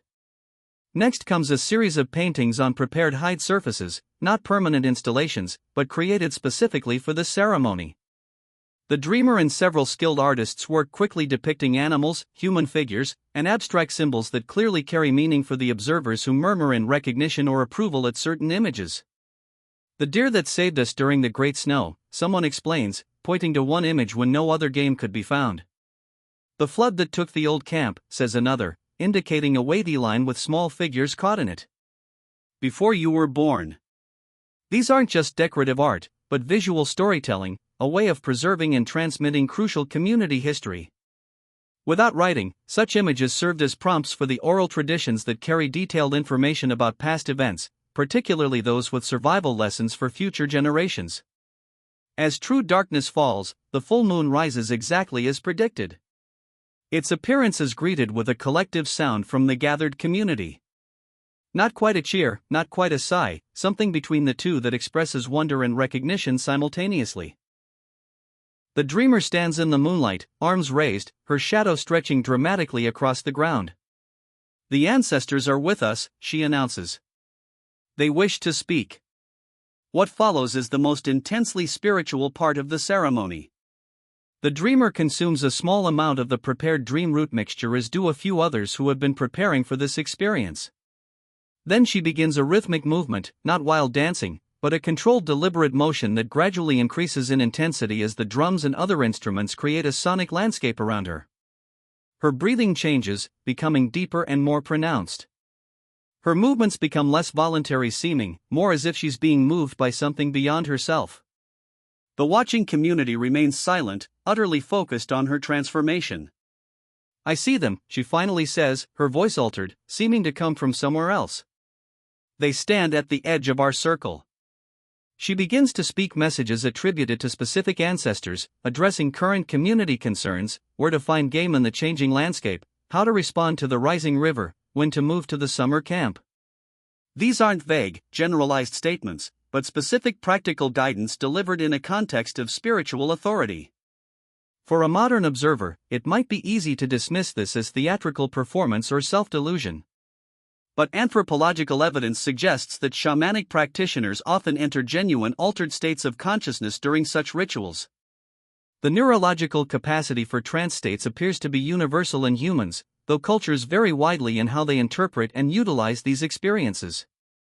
As the dreamer speaks, community members occasionally respond with questions or comments, creating a dialogue between the living and what they understand as the voices of the dead. There's nothing frightening or threatening about this interaction. It feels as natural as any conversation, though conducted with greater reverence. After delivering the ancestors' messages, the dreamer's trance state deepens. Her movements become more fluid, less human-seeming. Those watching murmur in recognition. She walks as bear now, someone whispers. The dreamer's movements have indeed changed to mimic a bear's gait and gestures, not in a crude, obvious way, but with subtle authenticity that suggests deep observation of the animal's actual behavior. She isn't pretending to be a bear, but embodying bear nature as understood within this community's spiritual framework. This shapeshifting, moving between human and animal consciousness, is a common feature of shamanic practice across cultures. It reflects a fundamentally different understanding of the relationship between humans and other species than the one that dominates modern thinking. For these people, the boundary between human and animal wasn't absolute, but permeable, with each having qualities and knowledge that could be accessed by the other under certain circumstances. As the night deepens, more community members join in aspects of the ceremony. Some dance in patterns that mimic animal movements. Others tell stories about encounters with spiritual beings or remarkable natural events. Children are included throughout. Sometimes participating actively, sometimes watching from the periphery, absorbing the complex symbolic system that will structure their understanding of the world. This is how we remember, an elder tells a group of attentive children. The stones hold the memories. The paintings hold the memories. Our bodies hold the memories. So even when we are gone, nothing important is lost. Without writing, such multisensory participatory rituals were crucial for cultural transmission. They engaged not just intellectual understanding, but emotional and physical memory, creating experiences powerful enough to remain vivid long after they ended. Around midnight, the ceremony shifts focus. The dreamer, emerging from her deepest trance state, leads the community in creating new art. Not just handprints or representations of past events, but images related to the guidance received during the ritual. These aren't permanent installations, but temporary creations painted on prepared hides or even on human bodies meant to last only until the next significant ceremony. The deer will return to the Eastern Valley, she explains as she paints a deer figure with specific markings. When the moon is half again, they will come with their new fawns. This painting isn't just decorative or commemorative, but predictive, capturing information believed to have come from the spirit world about future events. When those events occur as predicted, it reinforces the community's confidence in their spiritual system. When they don't, there are established ways of understanding the discrepancy, not as failure, but as misinterpretation or changed circumstances in both human and spirit worlds. As the ceremony continues through the night, different community members take more active roles. Some share personal spiritual experiences, others lead specific ritual sequences. The dreamer remains central but isn't performing alone. This is a communal practice where many have important parts to play. "I dreamed of the Great Bear 3 nights ago," shares an older man. "She showed me where the honey trees will bloom this season." He describes his dream in detail, and the dreamer helps interpret elements that might carry broader significance for the community. This reveals another aspect of this spiritual system. While the shaman has special training and abilities, ordinary dreams and visions are also valued as potential sources of important information. In the deepest part of the night, when the moon has crossed most of the sky, the ceremony reaches its most solemn moment. The community falls silent. The fires are allowed to burn lower. The dreamer sits motionless at the center of the circle, eyes closed, barely seeming to breathe. This profound silence stretches for what feels like a very long time. It's not empty or waiting, but full, charged with shared attention and the accumulated emotional energy of the night's activities. For people accustomed to constant background noise, such communal silence might feel uncomfortable or strange. But here it feels like the natural culmination of everything that came before.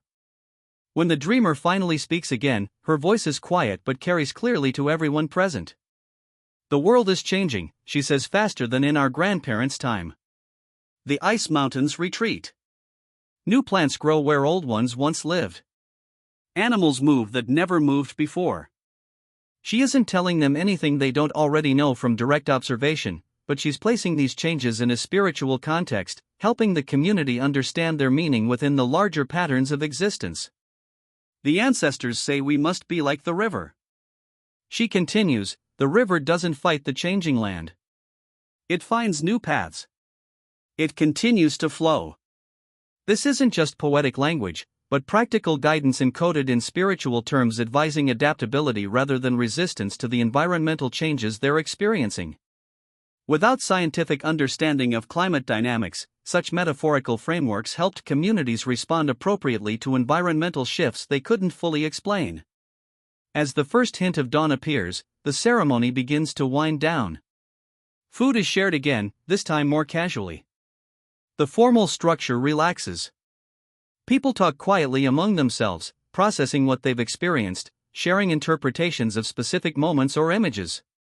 The deer painting had 7 spots, a woman remarks to her companion. 7 is a powerful number. 7 days until we should move camp. Perhaps this illustrates how the symbolic content of the ceremony will continue to be analyzed and discussed long after the event itself concludes. A form of collective meaning-making that strengthens social bonds while extracting maximum practical and spiritual value from the shared experience. Children who managed to stay awake through the night are now drifting to sleep, curled against parents or grandparents. Some adults are also sleeping while others maintain quiet conversation or simply sit in contemplative silence watching the growing light. Was it always like this? You ask an elder sitting nearby. The ceremony, he considers, the form changes. Small things are different each time, but the purpose remains to remember who we are, to understand our place, to honor what sustains us.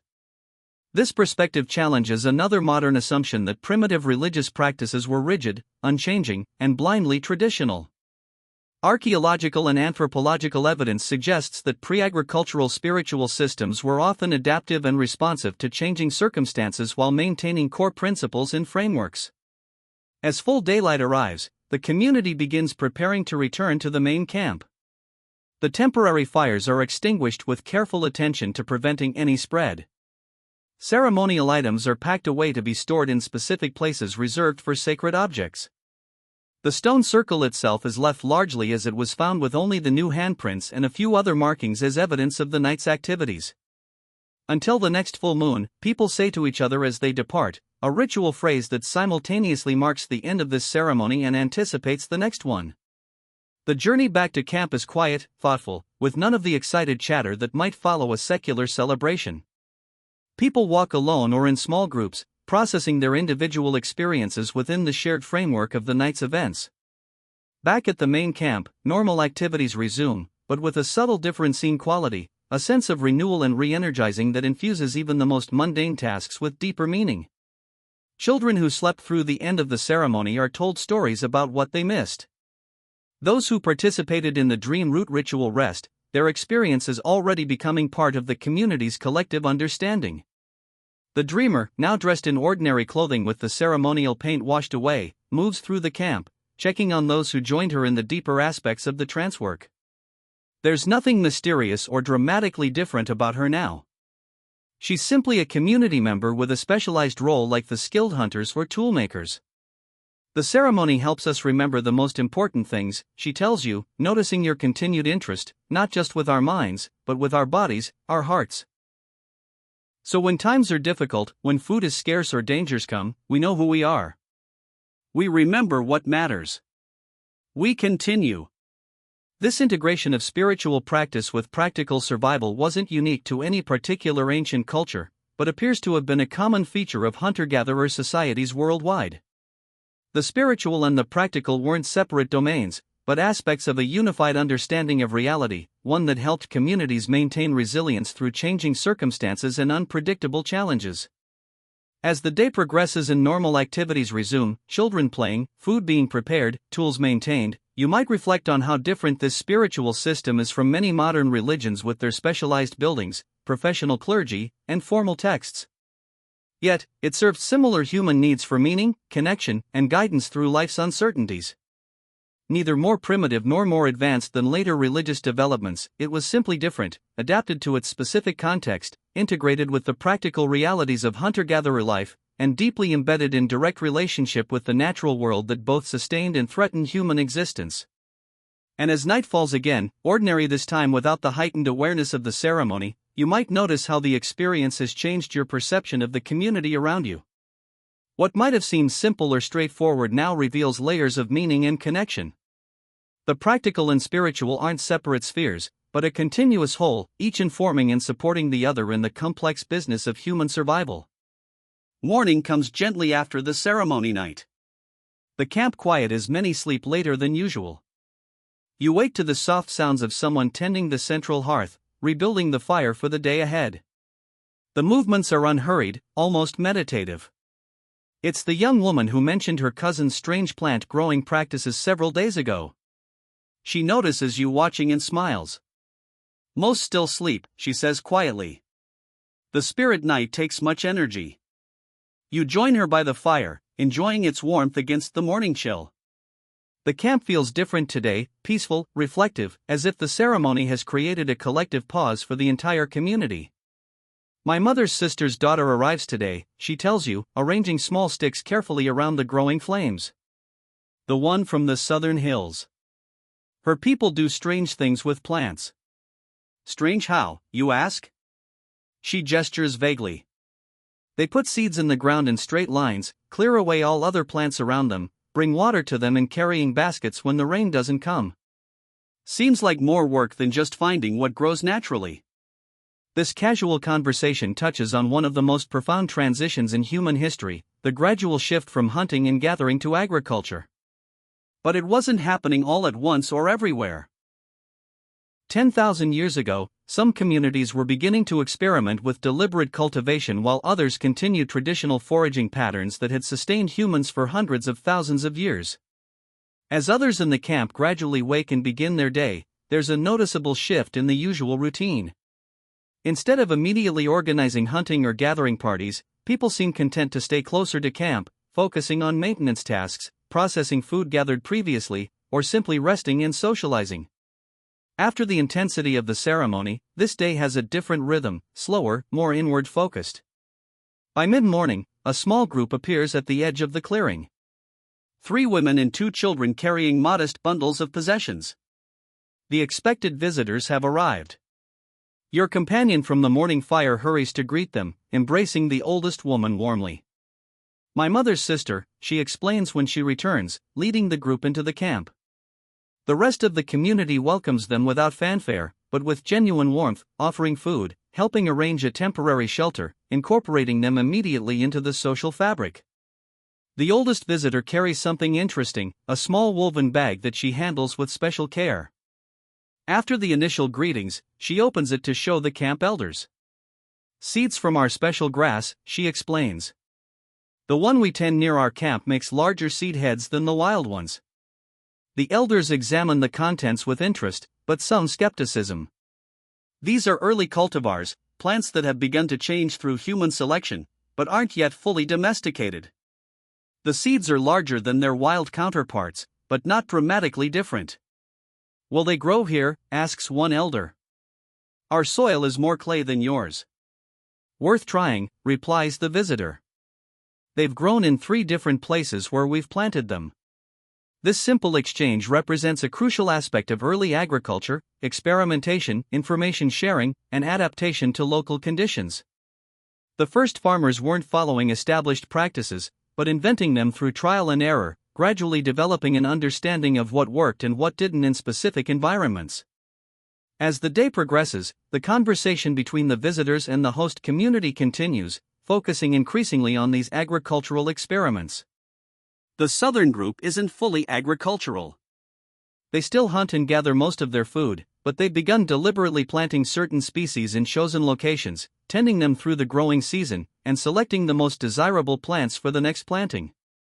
"We noticed some grain plants had bigger seeds than others," explains the visitor to an interested group.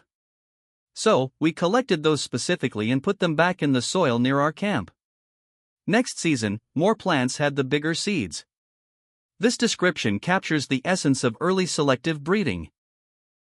Humans noticing and favoring specific traits in plants, gradually shifting the genetic makeup of those plants through generations of selection. It wasn't based on understanding genetics, but on practical observation of results.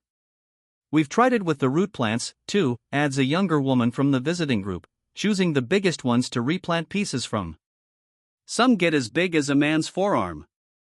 Now, while the conversations about plant cultivation continue, another significant agricultural development is visible at the edge of the camp.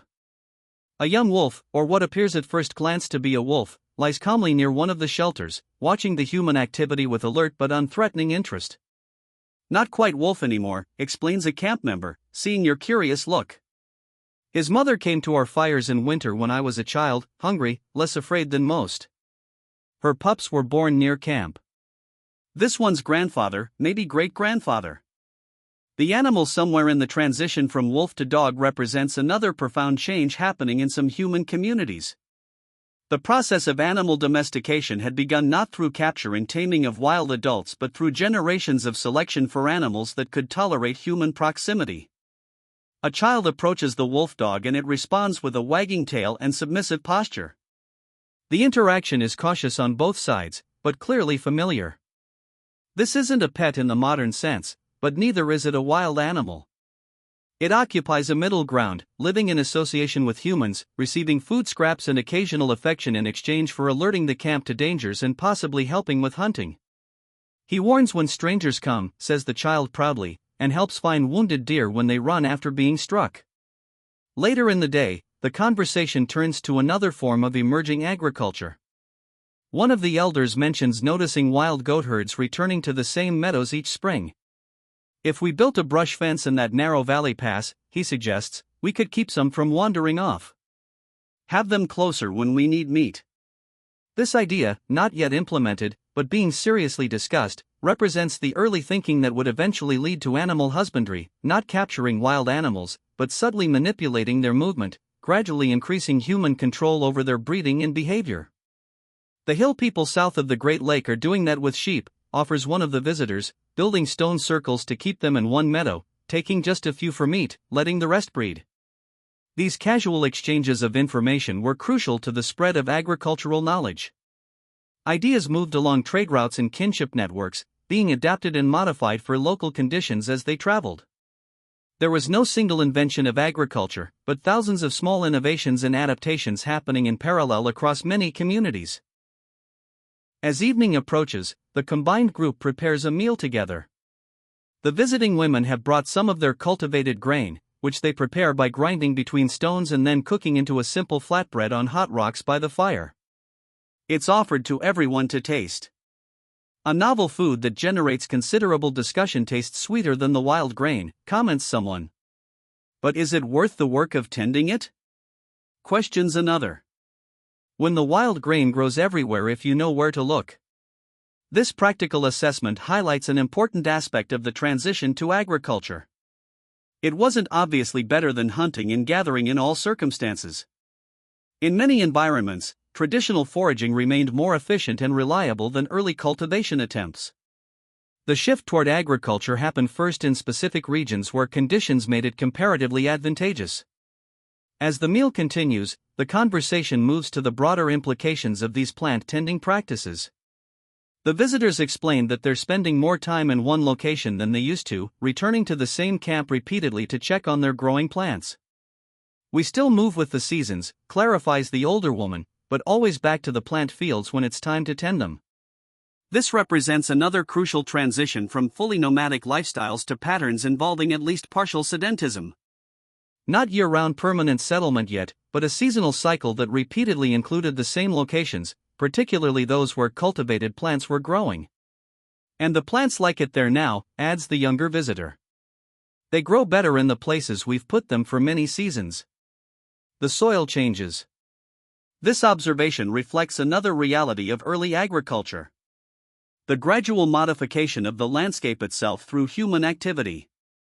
Repeated cultivation altered soil composition, water flow patterns, and local plant communities, creating environments increasingly favorable to the species humans were selecting. After the meal, as darkness settles over the camp, storytelling begins around the central fire. Unlike the previous night's ceremonial intensity, this is casual social storytelling, entertainment, and education combined. One of the visitors is invited to share news and stories from her community and the regions they've traveled through. 3 days' journey south, she begins. There's a group building something strange. Stone houses that don't move. This reference to permanent architecture generates interested questions from the listeners. The visitor describes seeing structures built of stacked stones with mud filling the gaps, featuring flat roofs made of wooden poles covered with more mud. They say they need to stay in that place all year to tend their plants, she explains. Too many plants now to leave them alone. This illustrates another aspect of the agricultural transition, the increase in scale from small experimental plots to larger fields requiring more continuous attention. As communities invested more energy in cultivation, the balance tipped further towards sedentism simply as a practical necessity. Do they still hunt? Someone asks. Some, replies the visitor, but they keep animals too. Small goats in stone pens. They say it's easier than hunting when the wild herds move away. The conversation continues, exploring the advantages and disadvantages of this more settled lifestyle. Some express skepticism, noting the vulnerability of staying in one place if food sources fail or dangers approach. Others show interest in the stability it might offer, particularly for the very young and very old who struggle with frequent moves. What's striking about this discussion is its thoughtfulness. People weighing options, considering implications, sharing observations. This wasn't a blind stumble into agriculture, but a conscious process of experimentation and adaptation, with communities making choices based on their specific circumstances and values. As the evening deepens, the conversation shifts to more immediate concerns.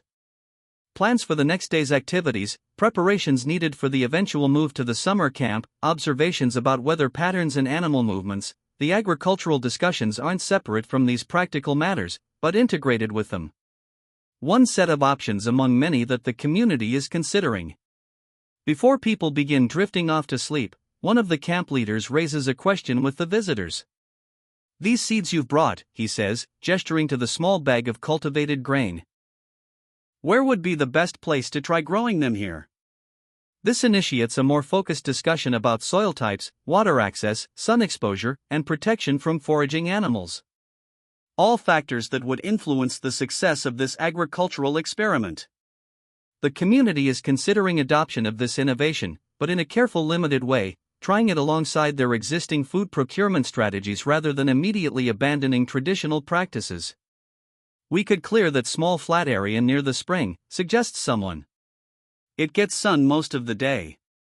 "Need to keep animals out somehow," adds another, "maybe with thorn branches."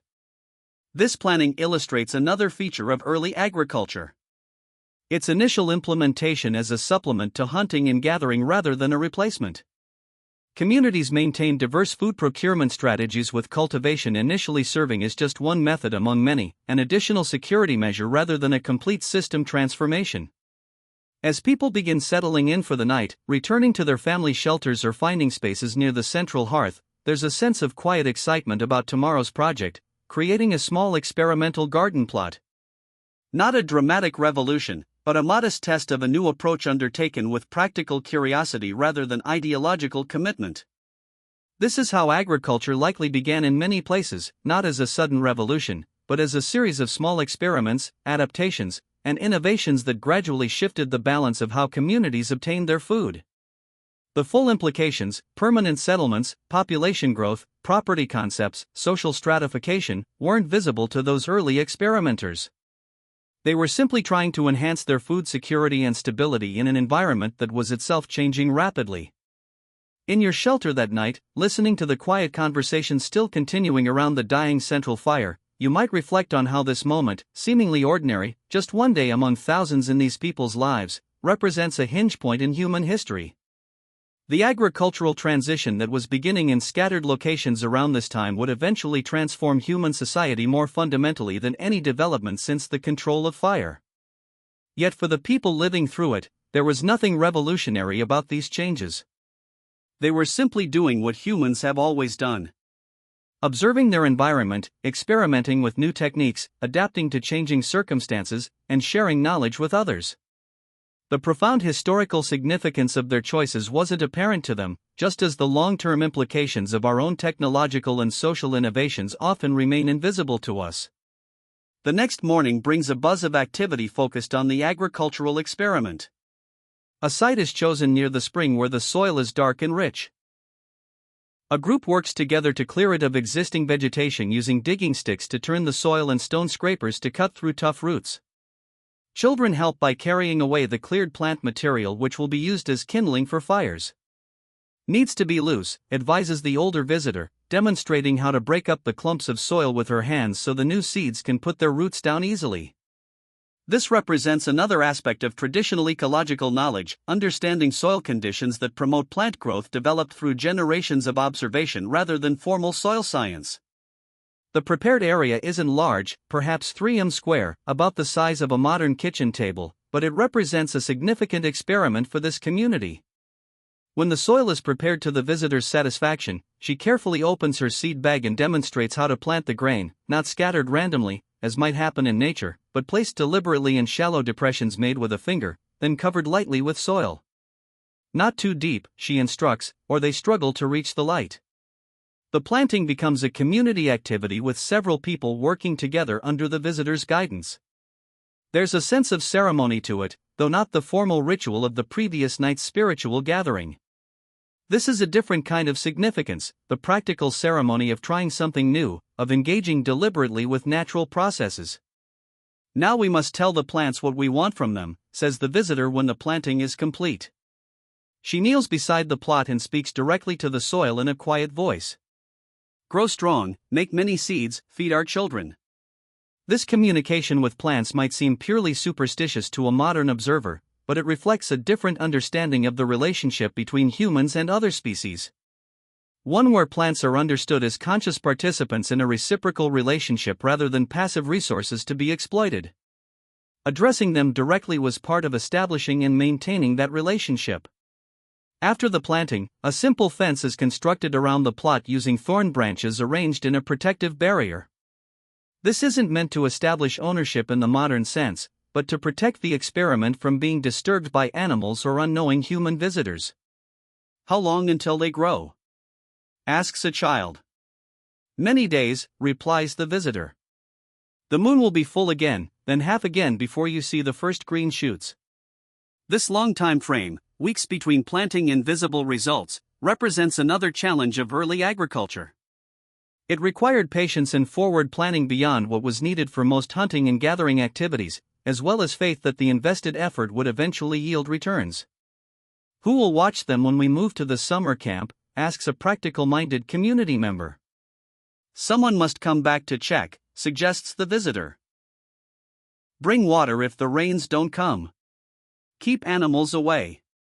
This raises one of the complications of incorporating agriculture into a semi-nomadic lifestyle, the need for at least some community members to maintain connection with the cultivation sites, even when the main group moved for seasonal hunting or gathering.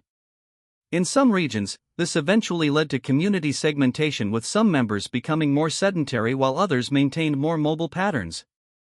As the day progresses, attention shifts from the new garden plot to other activities. The visitors are integrated into the normal routines of the host community, joining gathering expeditions, helping with food processing, sharing childcare.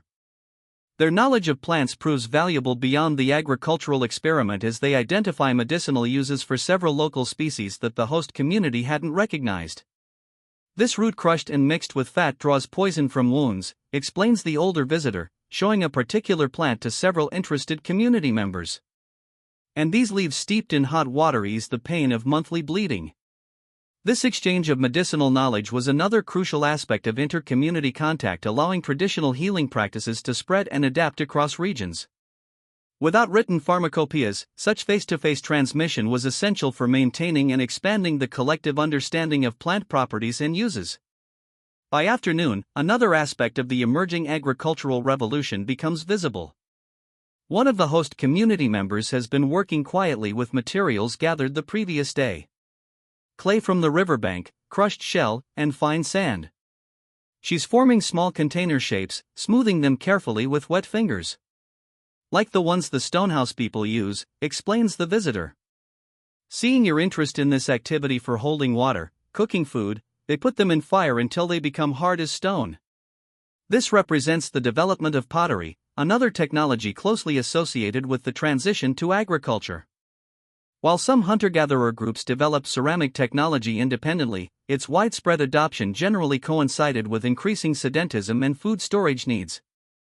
The containers being formed aren't sophisticated, but represent early experimentation with a technology that would become fundamental to agricultural societies. Will they truly become hard? Asks someone skeptically, touching one of the damp clay vessels.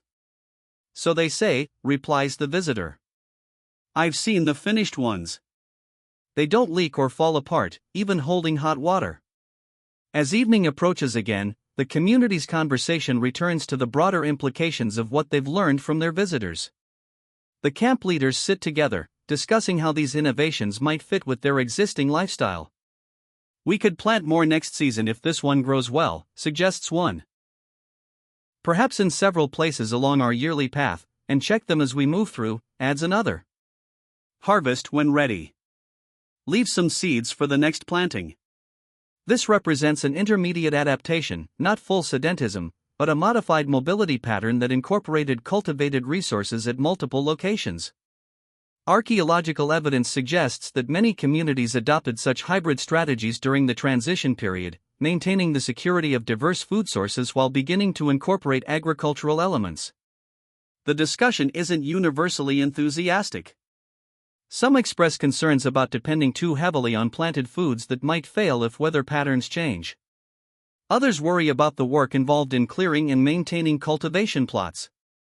Still others question whether the taste and nutritional value of the cultivated plants match their wild counterparts. Wild foods know how to grow strong without our help, argues an older hunter. They find the best places themselves. Why should we tell them where to grow?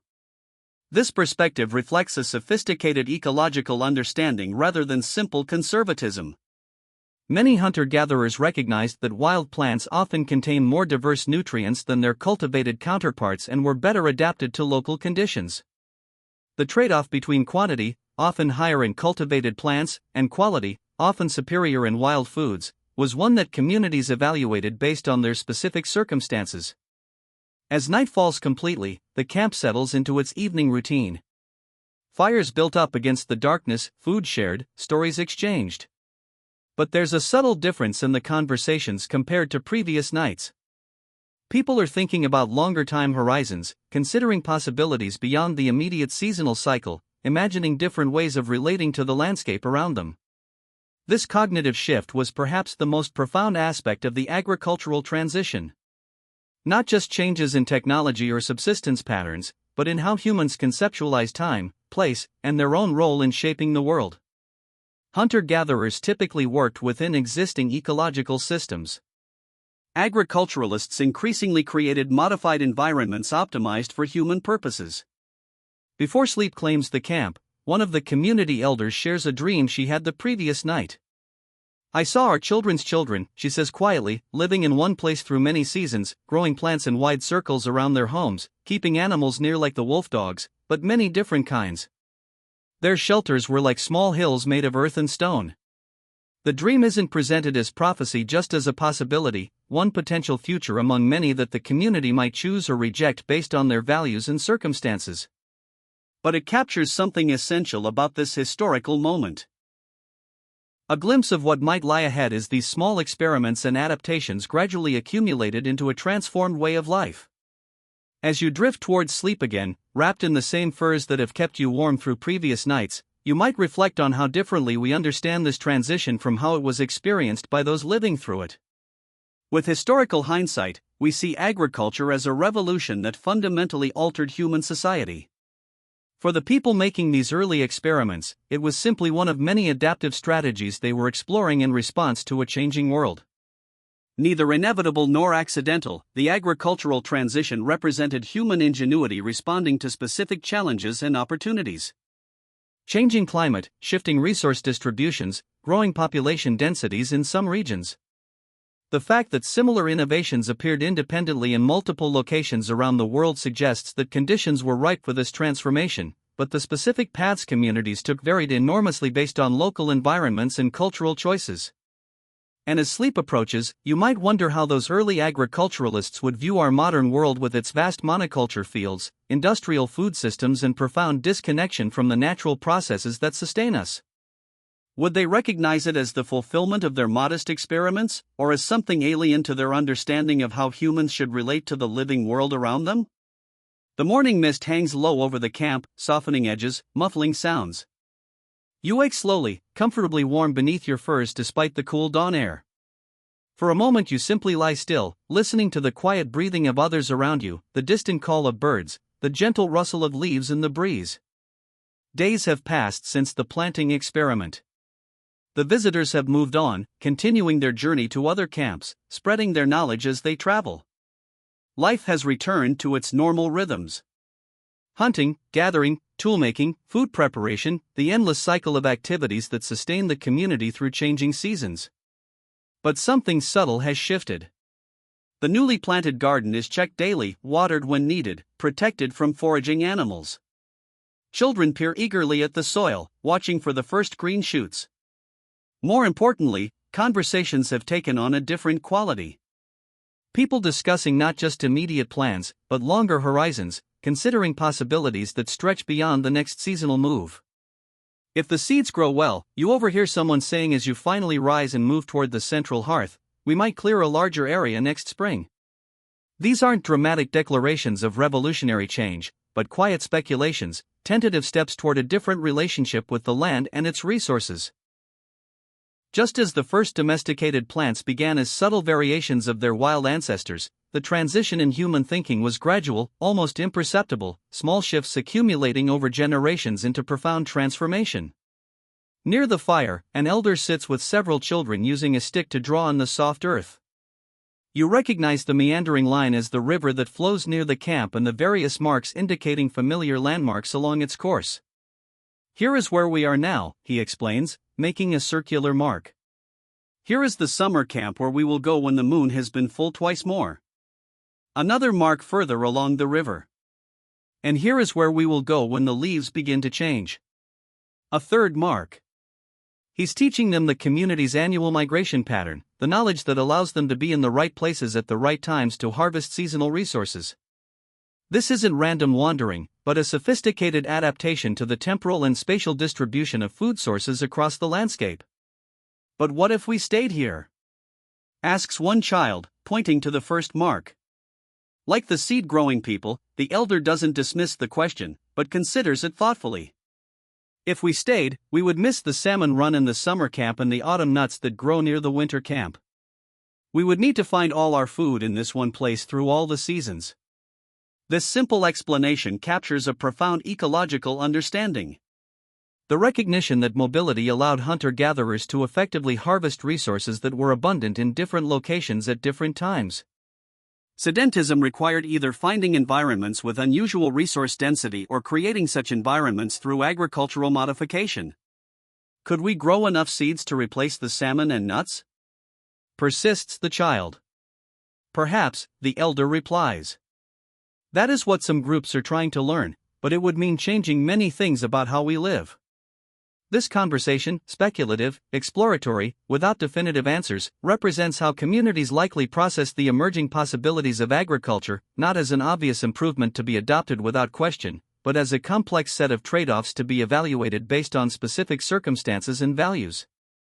As you join the small group by the fire, accepting a warm drink made from herbs steeped in hot water, the elder acknowledges you with a nod and continues his lesson. Our way of moving with the seasons has served us well for more generations than anyone can count. He tells the children, moving as the animals move, as the plants grow and ripen, as the waters rise and fall. Our grandparents did this and their grandparents before them. Back to the beginning of our stories. He pauses, gazing into the fire. The gathered community waits patiently for him to continue, comfortable with silence in a way that has become rare in our hurried modern world. Now, some people are finding different ways, he eventually continues, bringing plants to them instead of going to the plants, keeping animals nearby instead of hunting them where they roam, building shelters that don't move with the seasons. Another pause, this one filled with soft sounds of agreement, not enthusiastic endorsement, but acknowledgement that these changes are indeed occurring in the wider world they're connected to through kinship and trade. We don't need to choose just one way, the elder concludes, we can learn from what others try, take what serves us well, leave what doesn't. The world changes. We change with it. This is how we have always survived. This perspective, pragmatic, adaptable, open to innovation while valuing traditional knowledge, likely characterized many communities navigating the complex transitions of this period. Not ideological commitments to either progress or tradition, but practical evaluations of what worked best in specific circumstances. As the formal talking concludes, the evening transitions to quieter conversations. Small groups or pairs discussing their own thoughts about these matters. Children are settled for sleep. The day's last tasks are completed. The general movement is toward rest, though always some will remain awake through the night, maintaining the fire, keeping watch, ensuring the community's safety. In your shelter again, warm beneath the furs that have become familiar over these nights of immersion in this ancient world. You might reflect on the journey you've taken, not just through this particular community's daily life, but through a pivotal moment in human history. A time when our species stood at a crossroads of possibility. The people whose lives you've glimpsed didn't know they were living through what historians would later call a revolution. They were simply doing what humans have always done. Observing their environment, solving problems, sharing knowledge, adapting to change. The world they created through thousands of such small decisions and adaptations would eventually become our world, though transformed almost beyond recognition by the cumulative effects of choices they couldn't have foreseen. 10,000 years separate us from them, roughly 400 human generations. In evolutionary terms, this is barely a moment. Our brains, bodies, and basic needs remain essentially unchanged from theirs. We still require food, water, shelter, community, meaning. We still respond to beauty, wonder at the natural world, seek connection with forces larger than ourselves. What has changed dramatically is the world we've built around those constant human needs and capacities. Their tentative experiments with plant cultivation expanded into industrial agriculture that now covers vast portions of Earth's surface. Their small semi-permanent settlements grew into cities housing millions. Their intimate knowledge of local environments has been largely replaced by abstract global information systems that few individuals fully comprehend. Yet the legacy of their world remains embedded in ours in countless ways. Our bodies still crave the wild foods their diets were rich in. Fruits, nuts, diverse plant compounds, lean meats. Our minds still respond to the natural landscapes they inhabited, finding restoration in forests, waters, open skies. Our social needs still reflect the small group contexts they evolved in, seeking genuine connection, fairness, shared purpose. Many of the challenges we face in our modern world stem from the disconnection between these persistent human needs and the environment we've created through 10,000 years of cumulative change. Health problems linked to processed foods lacking the diversity of wild diets. Psychological strains from living in settings radically different from those we evolved to inhabit. Social tensions arising from trying to maintain human-scale connections within mass societies. Perhaps the most profound legacy of that ancient world is the reminder that human choices matter. That the small adaptations, experiments, and decisions made by ordinary people eventually accumulate into transformative change. Those early agriculturalists couldn't have imagined modern industrial farming, just as early settlers couldn't have foreseen megacities. Early traders couldn't have envisioned global capitalism.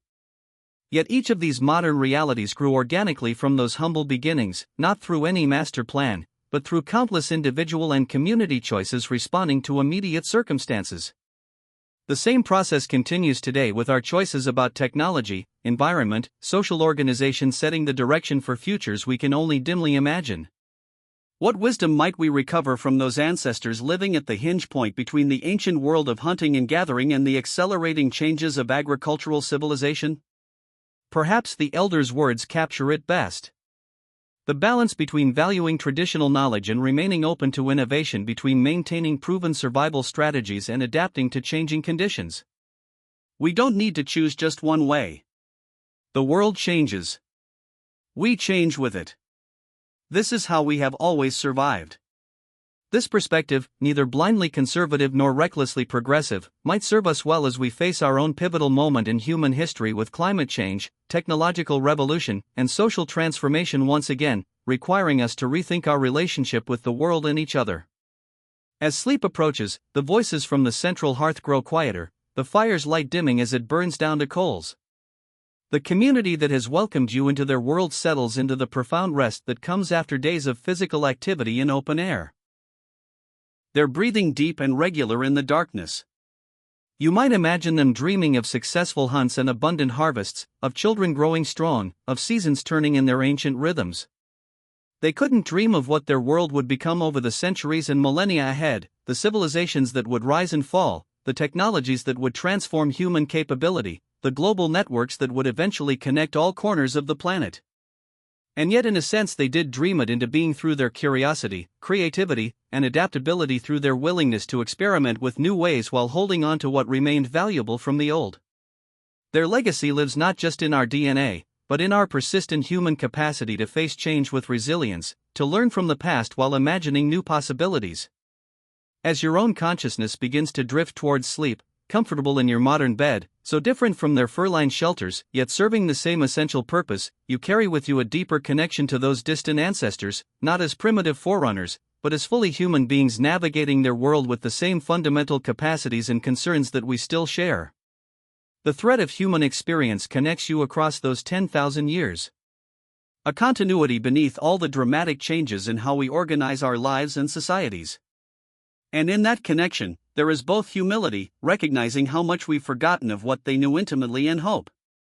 Remembering the remarkable adaptability that has allowed our species to thrive through countless challenges and transformations. With these thoughts gently settling in your mind, sleep approaches naturally. Your breathing slowing to match the ancient rhythms of human rest. Your modern concerns temporarily suspended as you sink into the same restorative darkness that has welcomed countless generations before you. Tomorrow will bring its own challenges and possibilities. But for now, like your ancestors around their dying fire, you can release yourself to the deep healing quiet of night.